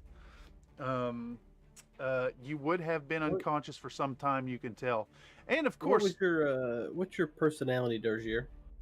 Like it's 14. Plus 14? 1. Disturbed by the consumption of the fruit, all the beastmen's heads snap and look to the four of them look around the room at each individual person, and they say, "Yes, join us, eat of the fruit. Eat deeply of the fruit." The one on the plinth does not move. And they, even though they're skeletal, you can tell that they're smiling. They're friendly. They're quite friendly. Oh, Word of Command doesn't get a weird mercurial or anything like that. Oh, I guess because it's as It's just per what it cleric is in the spell. manual. Gotcha. Yeah. Can Yeah, you... I'll it's a get it cleric anyways. spell. Clerical magic is safer. Yeah, kind of. It doesn't... It's not tapping into, like, the whatever magic is, the mercurial stream of magic. Yeah, the clerical Goon spells stream? are coming Goon from stream. your patron, basically. It's a miracle from your patron. Yeah, they deal with the mercurial. Okay, stuff on there. so it's like seeing a this golden happen, shower of magical power. No, that's Dargier, what's happening right now. Aiden is able to like relay to all of y'all what he has gained in communing with the slow god, and what he's seen. What does he do when he wakes up? And what his power standing. gains. Well, you'll have to ask Dargier that. What do you do? Yeah, I tell them what I saw while I was unconscious before I got the wonderful golden shower there. Yeah. So it is up to the party now to what do you do with this information? Well, Don't eat it. I say don't eat it. definitely don't eat it again. Angry But, Man Smash. I still don't have a redeem for that, Nick. I need to do I one. do think that Hoggle could get away with taking a bite, though. Maybe I two. don't eat floor candy. All right. This is evil. I've seen Do you you eat not one see before. what this did to our countrymen back home? These are evil vines. I very carefully clean off the one I picked up and hand it to Hoggle. It's not floor food now. It's clean. I put it in my poop sack. I'd say throw it in. Throw it in the poop sack. I hurl it as hard as I can into the poop sack. Oh no. Give me a D24, Nate. Actually, let's make it a D30 right here. Did we ever roll up those magic swords that we found? Should I do that? No too? idea. Sick. I think so. If it wasn't written down, then it is lost. Dargier, you got one too, right? This needs to be rolled in the. I've got dice a tower. sword, yes.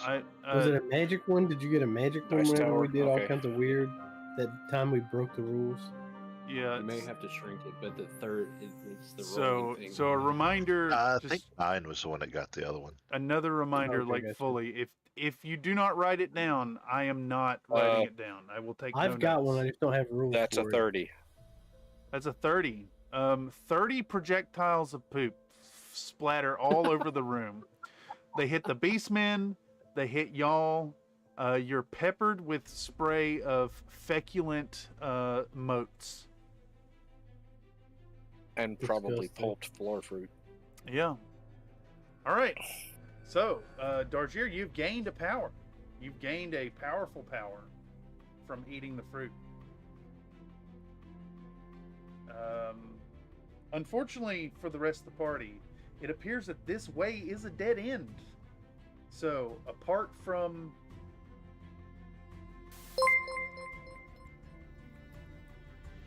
Well, sure, what about smash this guy on the table? So I'm smashing him. Nathan donated a $2 super chat. The poop is flammable. Oh, no. Poop is flammable. This poop is flammable. Oh. This poop is kind of covering the whole room, too. It was a perfect 30. Actually, that was a 30. That's a natural 30. Everybody should have a fleeting luck as well. Oh, yeah. And you smash the guy in the middle. Now, normally this Yeah. would be really fucking bad, but vine horrors are friendly. And Nice. you kill the one, and they turn their heads to you really slow, and they say, "You didn't have to do that." And that's it. Smash the rest of them.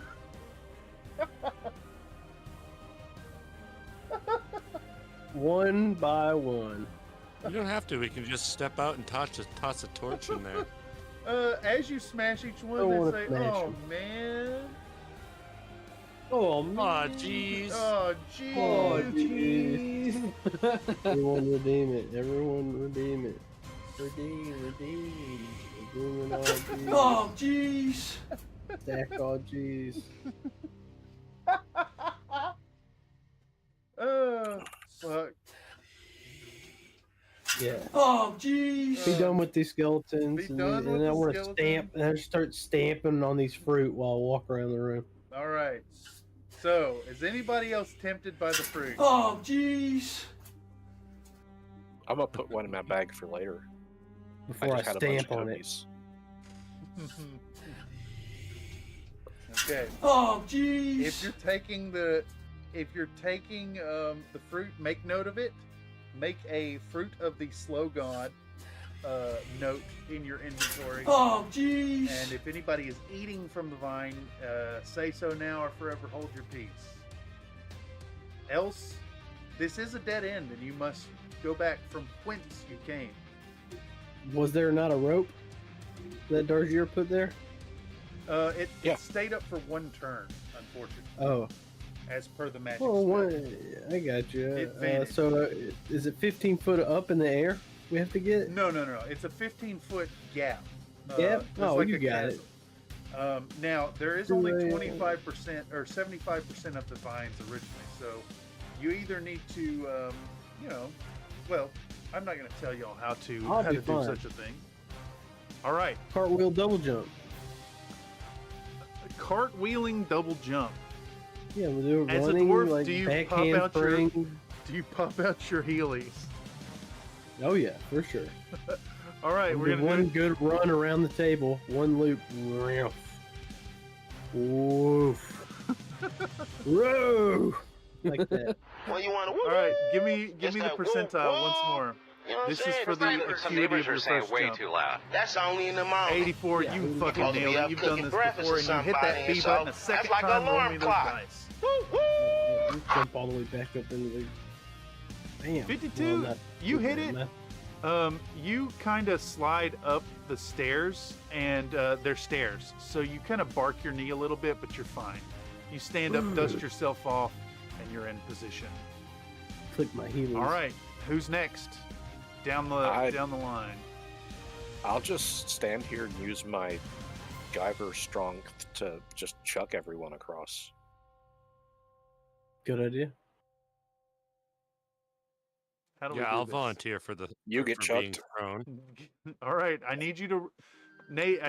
You are not immune to the dice, unfortunately. So I need you to roll me a D100 and share with me the acuity and accuracy of your throw.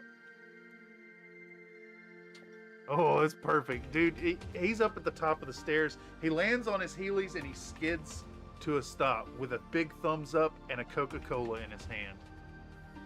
Where'd you get that? Oh, I have them. Can I have one? Yeah, sure. Here you go. He hands you a Coca-Cola. Denote that I you got have them a in my six-pack. giant sack. Denote that you have a six-pack. You've cracked one open and given one away. Who wants to I go have a next? 4-pack. All right. Who's next? I'll go, Aiden. Who wants to go next? I guess I'll go next. All right. Do you attempt to go yourself, or do you submit to being tossed?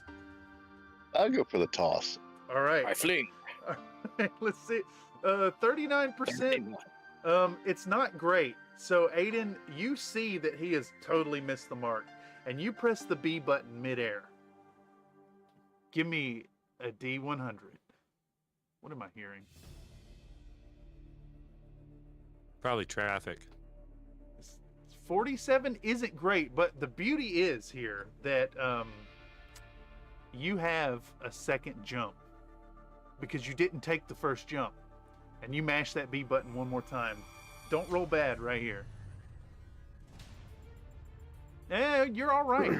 You're gonna hit though. You're gonna land on the side with no vines.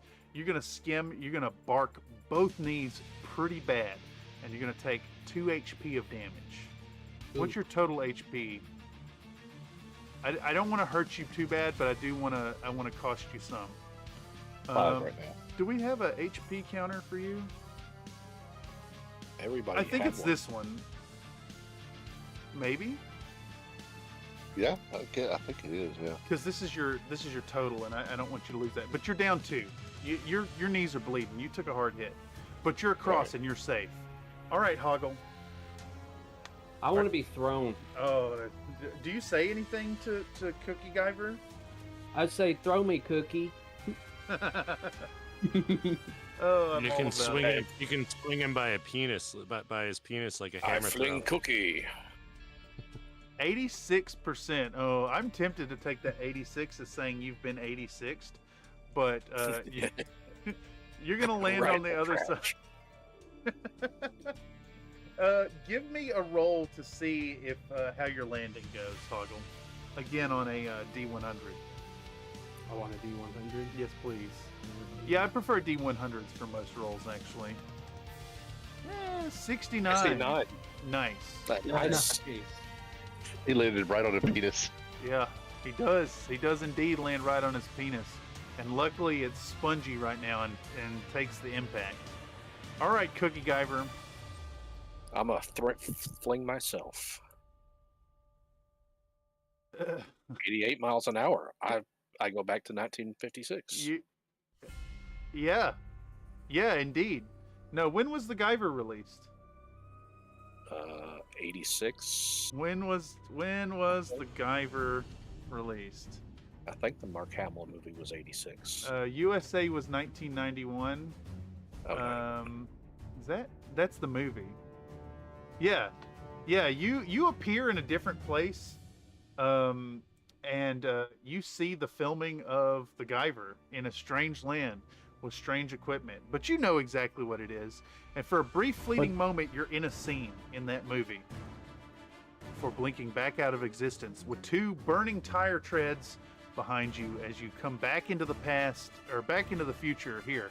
However, you did just go into the past and leave burning tire treads behind you, and the entire room below you explodes with flammable ploops and collapses in on itself.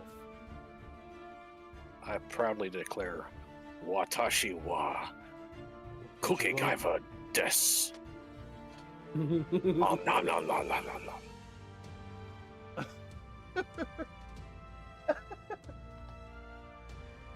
88 miles an hour. It couldn't have been more perfect. All right. I love how these little things always seem to line up. All right, so you guys are faced with a dilemma going forward. It appears that your journey down this hole has been almost a fool's errand.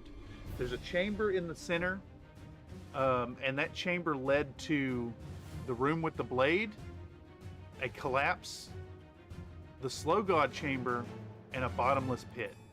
The only way forward is back up the well from whence you came.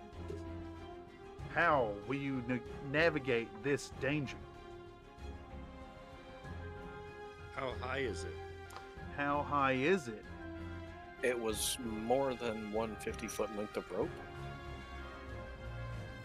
It Like is we had to tie 30 two ropes feet. together? It's 30 feet from the lip of the pit to the floor.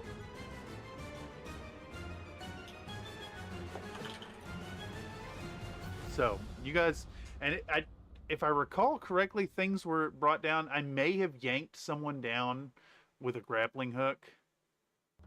If I recall correctly. Yeah, I think somebody got pulled down with a grappling hook, yeah. What was it? Was it a grappling hook or was it like yeah, it had to have been a grappling hook. Grappling hook. In fact, as you come into this room, there's a dead Guyver, still pissing, by the way, but very dead, and he does have the grappling hook.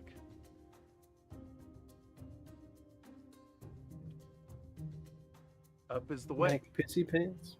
Yeah. Oh, so we need to go back up from whence we came? Yeah, there's nowhere else to go forward. I'd like to say that there was, but I'm regarding the map, and that is it.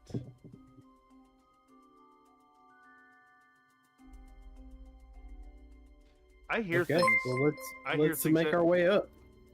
What have you tied to this die? I don't know. It seems busted though. Oh, it's Nathan donated a $2 super chat. A stairway has appeared, a nice one with a rail. The DM has spoken and declared that a stairway has appeared, a nice one with a rail. It spirals all the way up to the top of the chamber. Thank you once more for the generous donation. It is your generous donations that makes all this possible.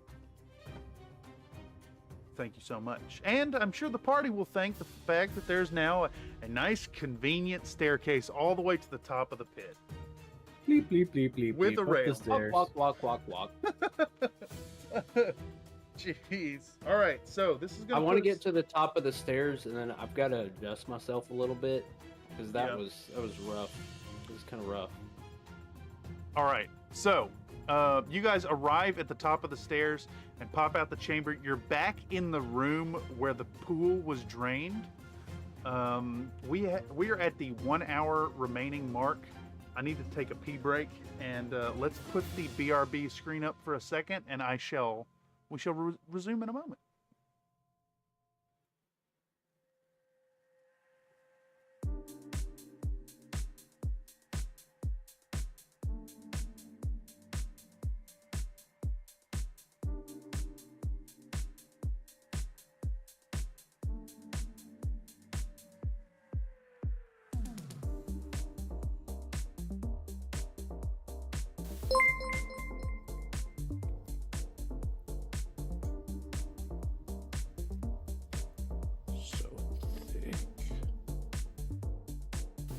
Nathan donated a $2 super chat. Cameron can't pee.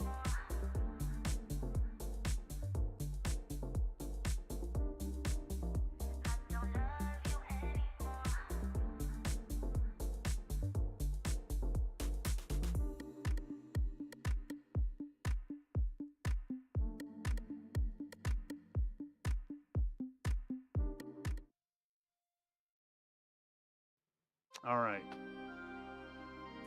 That does remind me I need to get a BRB screen for this game. That is not just the regular streamer. All right, I saw that super chat. I heard it with my wireless earphones. Unfortunately, I was already peeing when it came through. How do I handle this, Nathan? How do you propose I handle this? Do I sit here and piss myself if I need to? You would be here with all your ailment. You can't pee at all. You gotta wait till the session's over. You gotta wait till the session's over. You're gonna have to put an elastic around Well, it. Unless, tell you of course, what, he I'll says tell it's you what. canon that you can't pee, and then They could just never and pee you again. can't- Yeah. So ever. I'll drink some Yeah, just more flip- bubble water to that. Just fill it up with some Bengay. Nothing will come out of there. What's been gay? Is that the like icy hot type shit? Yeah. Yeah. But it's Okay. like thicker.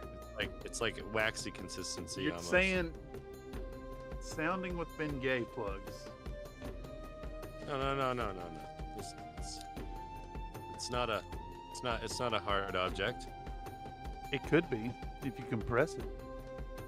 You just get one of those syringes that you use to put like juices in meat. Okay. Get a nice steady stream. I don't know if I like this line of discussion, to tell you the truth. And with that, you guys are back in the chamber. Chamber 1-2, where the pool was previously drained. You're back in that same room as before. I don't think we can, like, reload previous drawings. I don't think that works. So what we're going to do... You guys are never going back here. Bloop. This gets erased. Let's draw that chamber back in. We're not y'all. gonna linger in that chamber, really, anyways, No, right? Because there's not just at one all. way. We could just leave through the one staircase down. There are two ways out of the chamber. Okay. So let's do this here. There's a passageway forward that's a staircase going down that you never did explore, or there's back into the pool through the place from before. So Did it we is up to the find party. it in that room? In what room? Well, the fruit room. The fruit. Just fruit. Okay. The fruit was the item, and now it is collapsed because Cookie Guyver hit 88 miles an hour and left burning tire trails as he went back in time, and it blew up the room.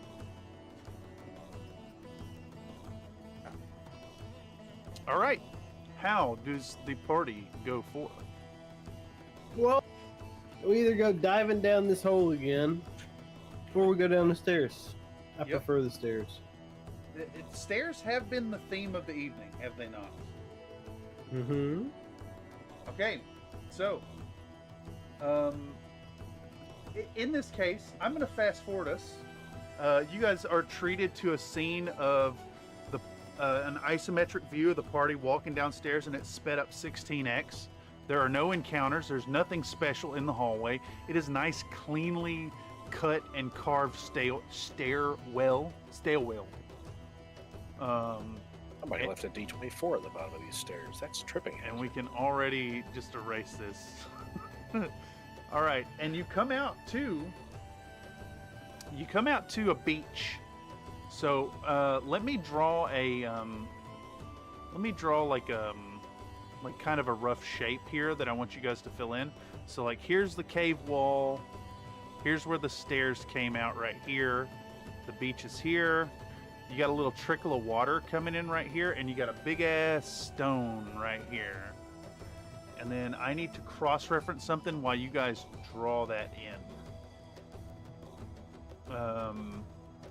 I need to cross-reference something. Is that a penis? This is beach, though? Yeah, all this is beach. All the beach is out to here. This beach? Yes. So Like a goatsy picture. this is not accurate. This is just like a little trickle of water. This is the trickle of water coming from the chamber that was under the stairs. And then we got a big ass rock here. But I need to look up something really quick that I prepared while you guys draw this. So let me see if there's any descriptions in the moment. That was perfectly timed. I got that die under that rock till you picked it up. The wide stone steps run down to the dark sand beach of a vast underground sea. Far out across the water, you can make out a golden glow through the gloom. An enormous menhir stands at the water's edge, dark waves lapping as its intricately carved faces. Past the towering standing stone, a dragon-prowed longship emerges from the darkness, its hull scrawled with forbidding sigils and runes that glow a sickly green in the dim light. The ship draws to a stop some 50 feet offshore. The beat of distant drums and far-off wails of terror mixes with the quiet lapping of the waves. With your enhanced Cookie Guyver hearing, you can hear among the wails in the distance that it is your friends from the village from before. But as you walk down and this longship comes in, you hear a familiar voice. A familiar voice echoing off the stone walls. "Greetings, brave adventurers," the voice calls. Stepping into some dim torchlight, the party sees Azarel, the wizard they encountered earlier, standing before them. He looks almost exactly like the illusion they fought before, an old man with a long, flowing beard, dressed in a tattered robe, and holding a staff carved with mysterious runes. However, something about him seems perhaps genuine. He raises his hand in a gesture of peace. "I know you might be hesitant to trust me after our last meeting, but please, hear me out. That trickery you experienced before, it wasn't me. It was the magic of the Chaos Wards, twisting reality to sow distrust and confusion. Their dark powers can create illusions so convincing that even I was fooled when I first encountered them." I have a question. Yes. Is he indeed a wizard? Oh, yeah. He takes a step closer, his expression sincere and filled with concern. "But I am the real Azarel, here to help you. I've spent my entire life studying the Chaos Wards and their foul magic. I've been in this dungeon longer than you can imagine, seeking a way to undo this evil. I want to help you, not trick you. The path ahead is treacherous, filled with traps and cursed objects. I can guide you safely if you let me join you." Is he like right next to us? Yeah, he's right there. I pull Azarel out of my bag. Put I your say, arms up above your... "Me confused, you already here." That is an illusion. So forced by the Chaos Gods. And he waves his hand. This corpse. And the corpse crumbles to dust and disappears before your eyes. What's my shaft sniffing give me? What's your what? He's gonna sweep him with the shaft. Get him to raise his hands and spread his legs. I'm gonna check him deep. So you pull out the staff and you can't make out anything. Never put it away. You can't make out anything like direct here because anything in that direction is just glowing as bright as can be.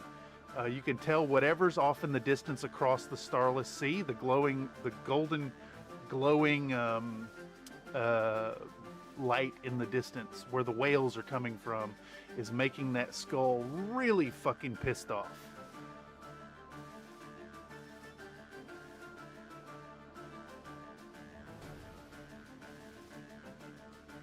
It's your call, cum puffin. What do you want to do with this guy? I've been searching for a way to end the Chaos Ward's influence, but I can't do it alone. Please allow me to join you. Together we can find a way to destroy their magic once and for all. Why are you here and not in the room where you put your illusion? I've been here the whole time. The room was an illusion. But why use the illusion at all? I'm gonna attack him with my space axe. So thick. Nathan donated a $2 super chat. Space axes do 10d10 damage to Don't wizards. be within 15 feet of the wizard. I just say, don't be within 15 feet of the wizard, and then I swing. Okay, so So the guy puts up a finger and he takes a breath and come flying through the air. Cum Puffin has come across in a Healy charge. He has leapt into the air and he has made an attack roll. Please roll. I die. must insist that you make that roll at 20 good sir. Redeemed. You should still roll the dice because it could be a 1 or a 20. It's true, but the redeemed 20s do add fleeting luck to this session. So That is fair. That is forget fair. that. All right. So actually, with this line of reasoning and this ideation right here, let me remind folks that you can roll a redeem instead of the dice at any time and not risk the other. We need to codify that right now. All right. Everybody gets a fleeting luck. Nathan, please roll 10d10 for damage. Okay. Actually, wait. Do you do full damage with a critical hit?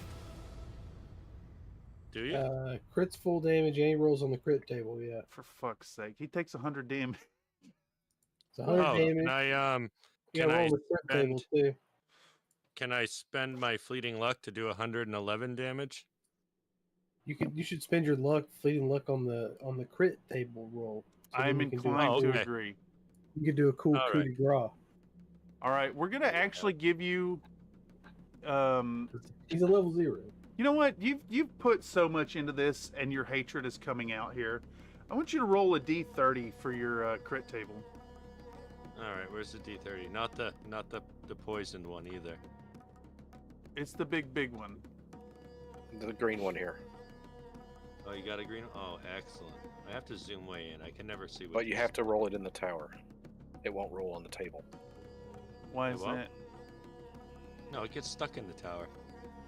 No, it doesn't. I will test roll it. Went through the tower just fine. What about this one? They roll. Yeah. They roll fine. Now, if you want to put them in the tower, yes, by all means, please use it.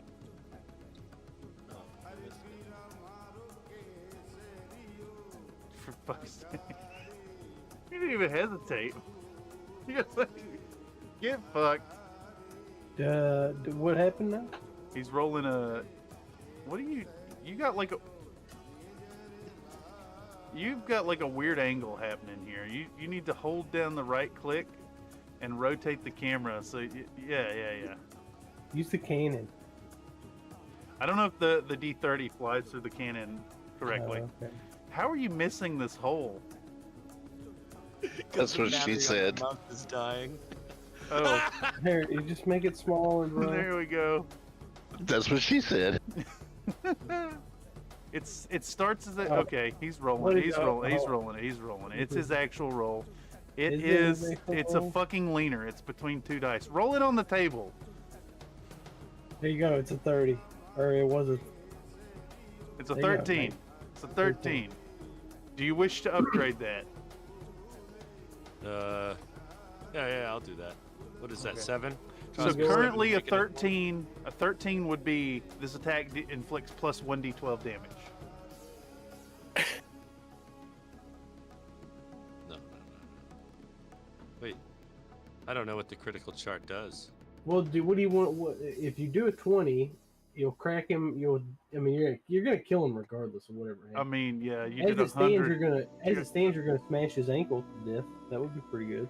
Took 100 damage. 103 damage because I have my his strength ankle. plus 3. You're basically gonna rip his leg off of his body. Ooh, another leg ripper. I mean, it also does AOE cannon. So it on the current result, when you smash the man, he is eviscerated to a pulp. There is fucking nothing left except at the joint where you severed him. There is now a wizard's foot sitting on the beach and a shower of pink mist. Lucky wizard's foot. I guess you Yeah, better I'm should have keep done keeping better, that. you dumb little wizard. I want you to add lucky wizard's foot to your inventory. Yes, please do. Okay. Sorry, Mr. Wizard. Maybe the wizard approach was not the correct one. Should have not been a wizard. He's He's Cum fucking. Puffin's not a fan. Not a fan. Not a fan of the wizards. Just Okay. did wizard from my Shall we party. continue up the stairs from which the All wizard? right. So where you're at came? now? He was standing at the base of the menhir. Which if I can find I need to find the page. Is there anything left of like he's cleaved in twain, but is there anything like? He was pasted. He was Nothing on his red person? misted. So the problem with that meteoric axe is it's AoE, and it Oh. blew his robe to fucking shreds like confetti. Everything into the water, basically. He's literally atomized at this point, like he was sprayed out of an airbrush. Nice. All right. Okay, so a quick inspection of the beach shows that it is churned by hundreds of bestial feet, talons, and hooves.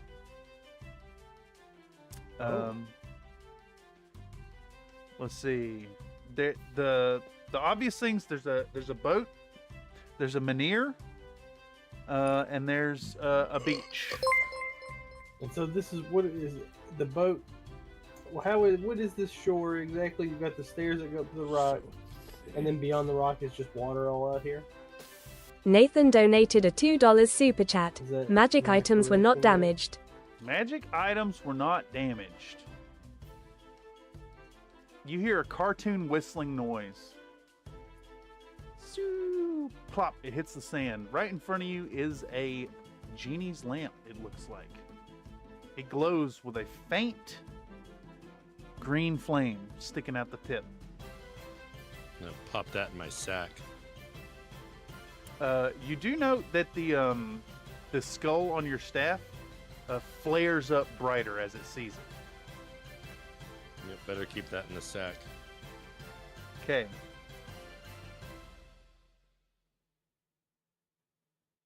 Okay. How do you guys proceed? The items of interest in this room. The sand itself is churned up by a lot of footsteps.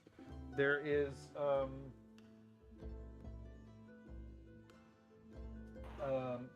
the menhir itself. You can tell immediately that it has carvings on it.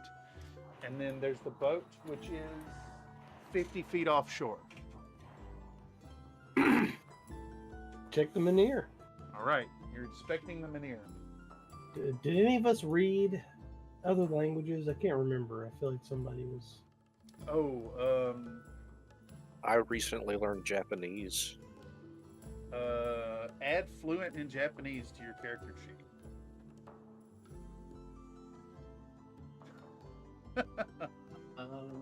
I cannot speak any other There. language. Okay, so when you look at the carvings, they're like they're spirals. It doesn't really look like a language to you. Are you examining it closer? Yeah, I'll get right. What if I trace them with my fingers? All right. Okay, so Diller the dwarf is up there.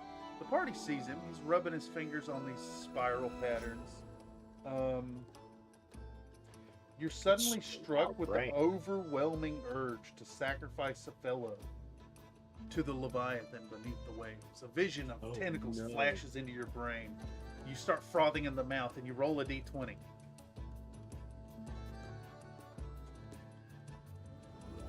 What's your will save?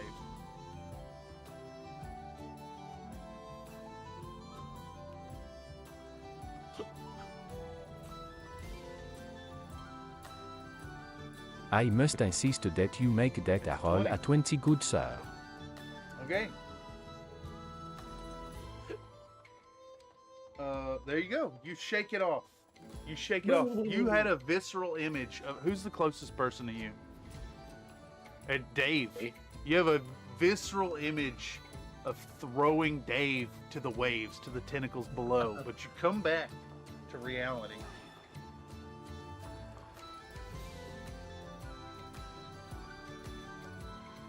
Okay. Also, wouldn't the dwarves also speak Dwarven? Not Dave is too important to the party, but when the time is right, Hogger.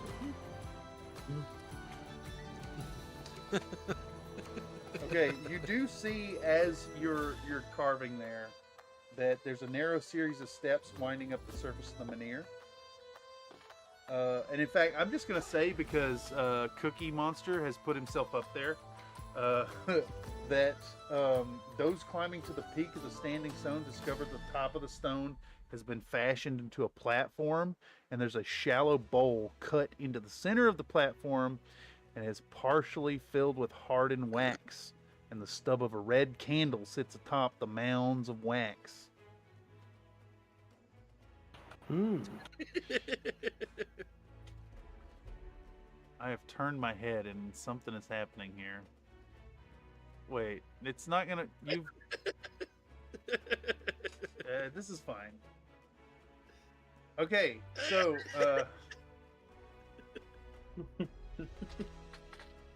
having fun, are we? Alright. Shouldn't be like candle. Is anybody else doing anything in this time? I tried to go to the top. Dargier. I'm just really shook up right now because of what happened to the previous wizard. I'm just trying to lay low. I'm shook. Hoggle can't help himself, and he's muttering out loud. Did you see what he did to that wizard? You hear this come puffin. Oh, yeah, you're supposed to do that to all the wizards. You can't let them talk. You gotta be quick about it. Is what I say. I say, All right. So how far away is the ship out there? It's 50 feet? 50 feet out. So very not far. That is true.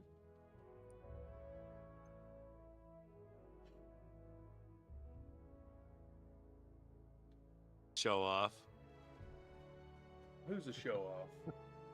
The person that could come up and did not fall down. The trick is you don't have it wiggling around when you drop it. You have to drop it without moving the mouse. You wiggle it around when you put it in there. I will have to change the batteries in my mouse before I can do that. It's failing miserably. Hey, this it is has why like half hour. I stand for peripherals with cables. Okay. Again, the points of interest. There's a ship. The ship. It's 50 feet out. The beach itself is pretty churned up. The menhir caused a compulsion over a party member to attempt to sacrifice a party to the Leviathan that lurks beneath the sea, and there is a candle in the depression on top of the stone. Should be if like we candle. light that thing, it'll attack us, and then we can kill it. Is the candle lit? The candle is not lit. I like the candle. All right, Dave. No, Aiden, you're also up here, balancing on Dave. And as Cookie is saying, should me like candle, Aiden's already there, and he's flicking it with his flint and steel. If you don't have a flint and steel, add one to your inventory. Yeah, I think I've got one. I think we all had. Candle lights. As soon as the candle lights, it's remarkable. The puddle of wax in the depression immediately liquefies. It lights up with a small green flame, and the ship begins creaking in on its own power. As it does, it arrives, pushes up to the shore, and a platform rises up out of the sand to allow egress onto the ship. I guess we take boat.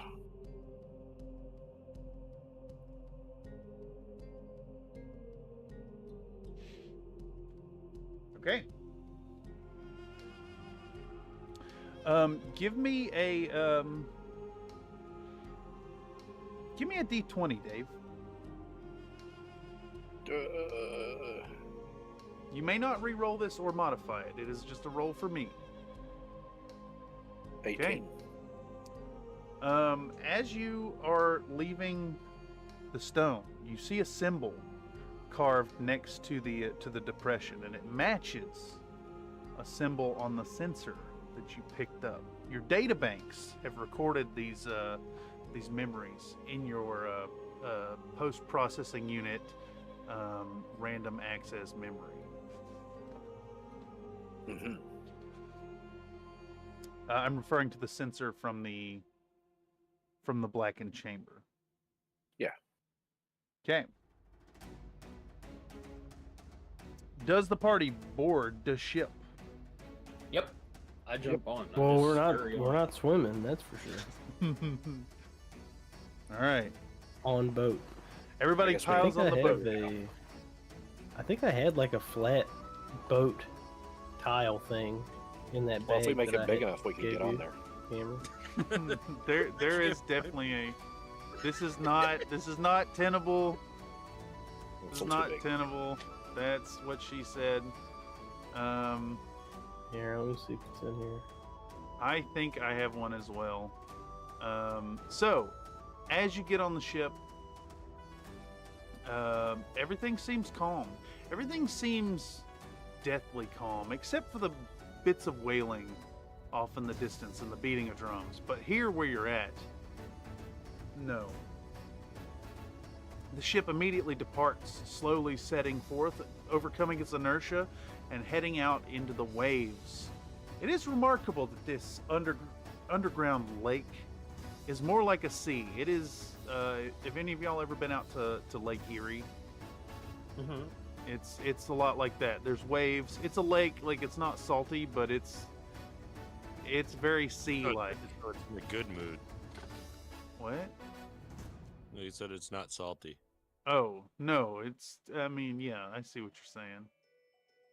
I don't know where that ship is. We're getting on the boat. Okay, so we don't necessarily need an asset for this. Okay, the boat goes out into the water, and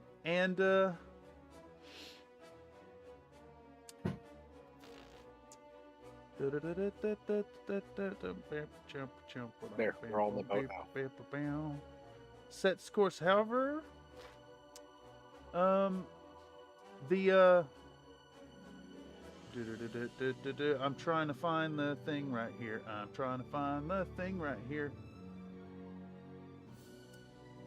All right, so the ship heads off towards the island in the distance, across the vast distance of the starless sea. It does look as dark as night, and there are no stars at all. So the prologue is finally over. You hit the halfway point roughly, and all of a sudden, great tentacles emerge from the black waters. No. And they wrap around the stern, arresting the ship's progress across the sea.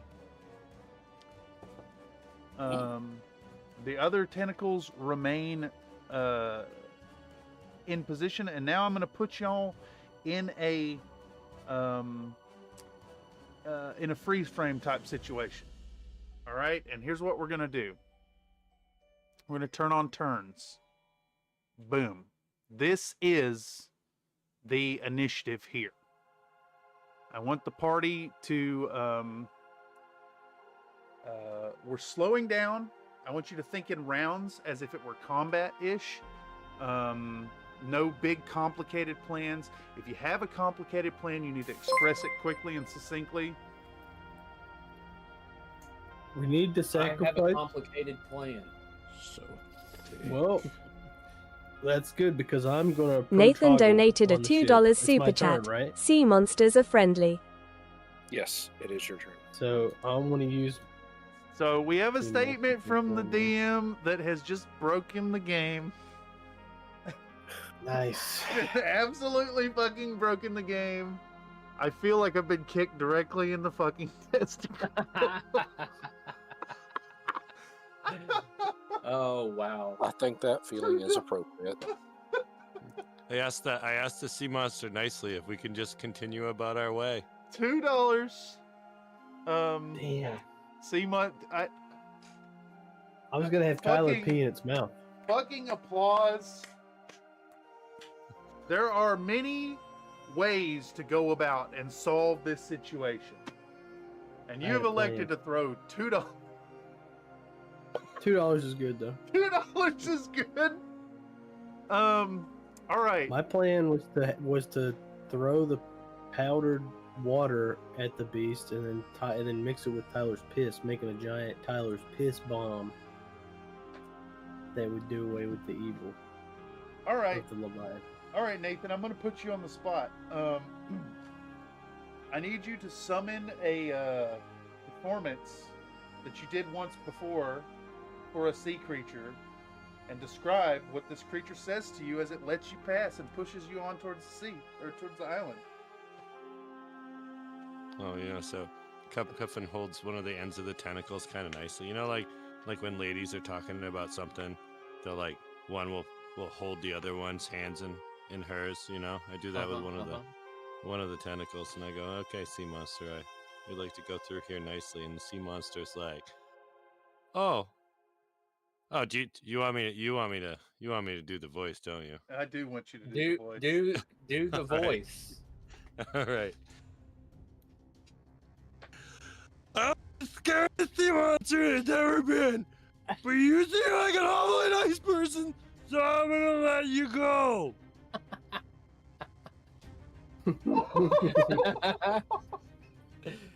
Oh, he's got googly eyes, doesn't he? That's Bobcat Goldthwait. Thank you, He Mr. Sea feels Monster. The cookie giver feels a kinship with the sea monster.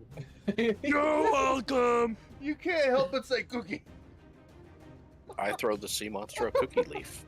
Holy fuck. The monster snatches the cookie leaf and consumes it and immediately transmogrifies into a gigantic Leviathan cookie monster and says, "Me love cookie," and shoves the boat towards the island and waves goodbye with his googly eyes flying around. T is for cookie. Cookies are at sea. Oh, that's a good one. That was That's so powerful. Shit, dude. And I just start sprinkling cookies in the ocean as we sail along. You see fish nipping at them and instantly turning into small cookie monsters, floating and waving as you go by. I wave back. They say, Enjoy cookie. C is for cookie, C is for cookie, cookies in the sea, C is for cookie. Man, the fishermen around here are gonna be freaked right out. Am I gonna become a god? I would dare say you may already be a god. Kind of like Johnny Appleseed and God mixed together and Cookie Monster. Alright, so, confession time, gentlemen. I only prepared up through the Leviathan. And Nathan defeated it with $2. The power of cash compels you. A reminder to folks in the chat, if you're catching this after the fact, we play every other Tuesday. We aim to go for 3 hours, but usually end up ending at 2.5. Your donations can make this whole thing fall completely apart. Hats off to Mr. Nathan this evening. It's insanely generous. There's a lot in the chat from you, and I thank you so much for the generous donations. I hope it has been a fun one for you guys.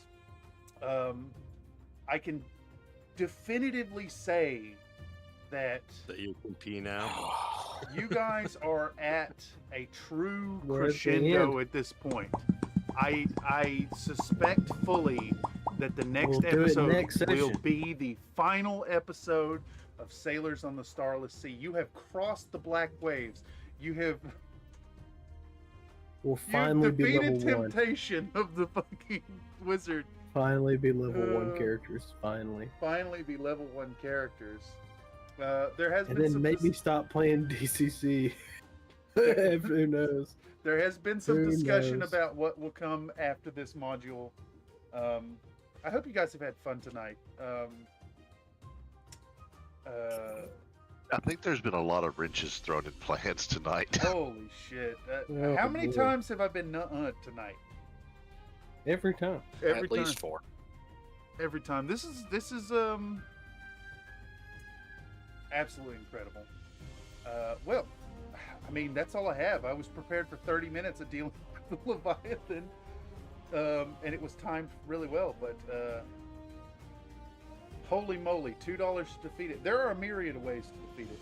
I do want to point out here in our little post-game recap here, I put that wizard in again, specifically to tempt you, Mr. Nathan. And had you brought him along, he was going to help you with the Leviathan. We didn't need him. The power of capitalism, baby. I told you about wizards. Oh, They're no good. Even if he was a good guy now, he would eventually turn into a bad guy. It is true. It is true. It's the ultimate evolution of every wizard. So you got to kill him right away.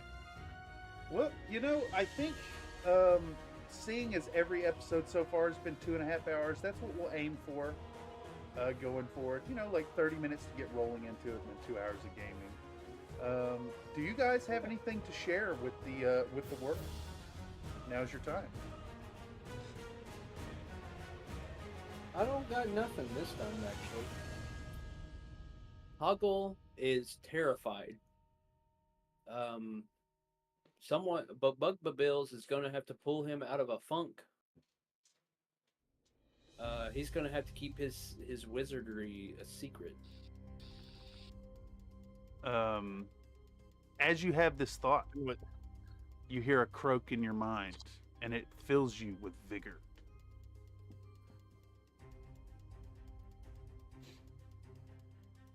Ooh. Anyone else before we wrap it up? Good session, everybody. Good plan. Can't wait to wrap it up next week. See where to go from there. I agree. It is it's insane. Well, with that, I want to thank you, gentlemen, for joining me this evening. We're going to try to get the full cast in for the finale.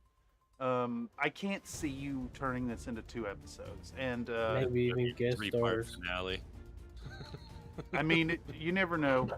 Sometimes guest stars. We could get guest stars. In fact, you know, shout out to Country Fried Minis community members. If you're catching this after the fact via the algorithm, know that this is a community streamed event, and you too can get in on it. Just join up on the Discord and shoot me a DM. Keep an eye out for posts on the Tabletop Simulator channel. And of course, community members get, channel members, the channel biscuits get priority consideration. So if you really want to show support for the channel, consider chucking $1 a month to join up as the Jelly Biscuit and get priority consideration. Anyhow, this has been flippin' fabulous. Thank you guys so much for joining me tonight. And with that, we're going to click the TTRPG cat stream over scene. Bye-bye. See y'all. Goodbye.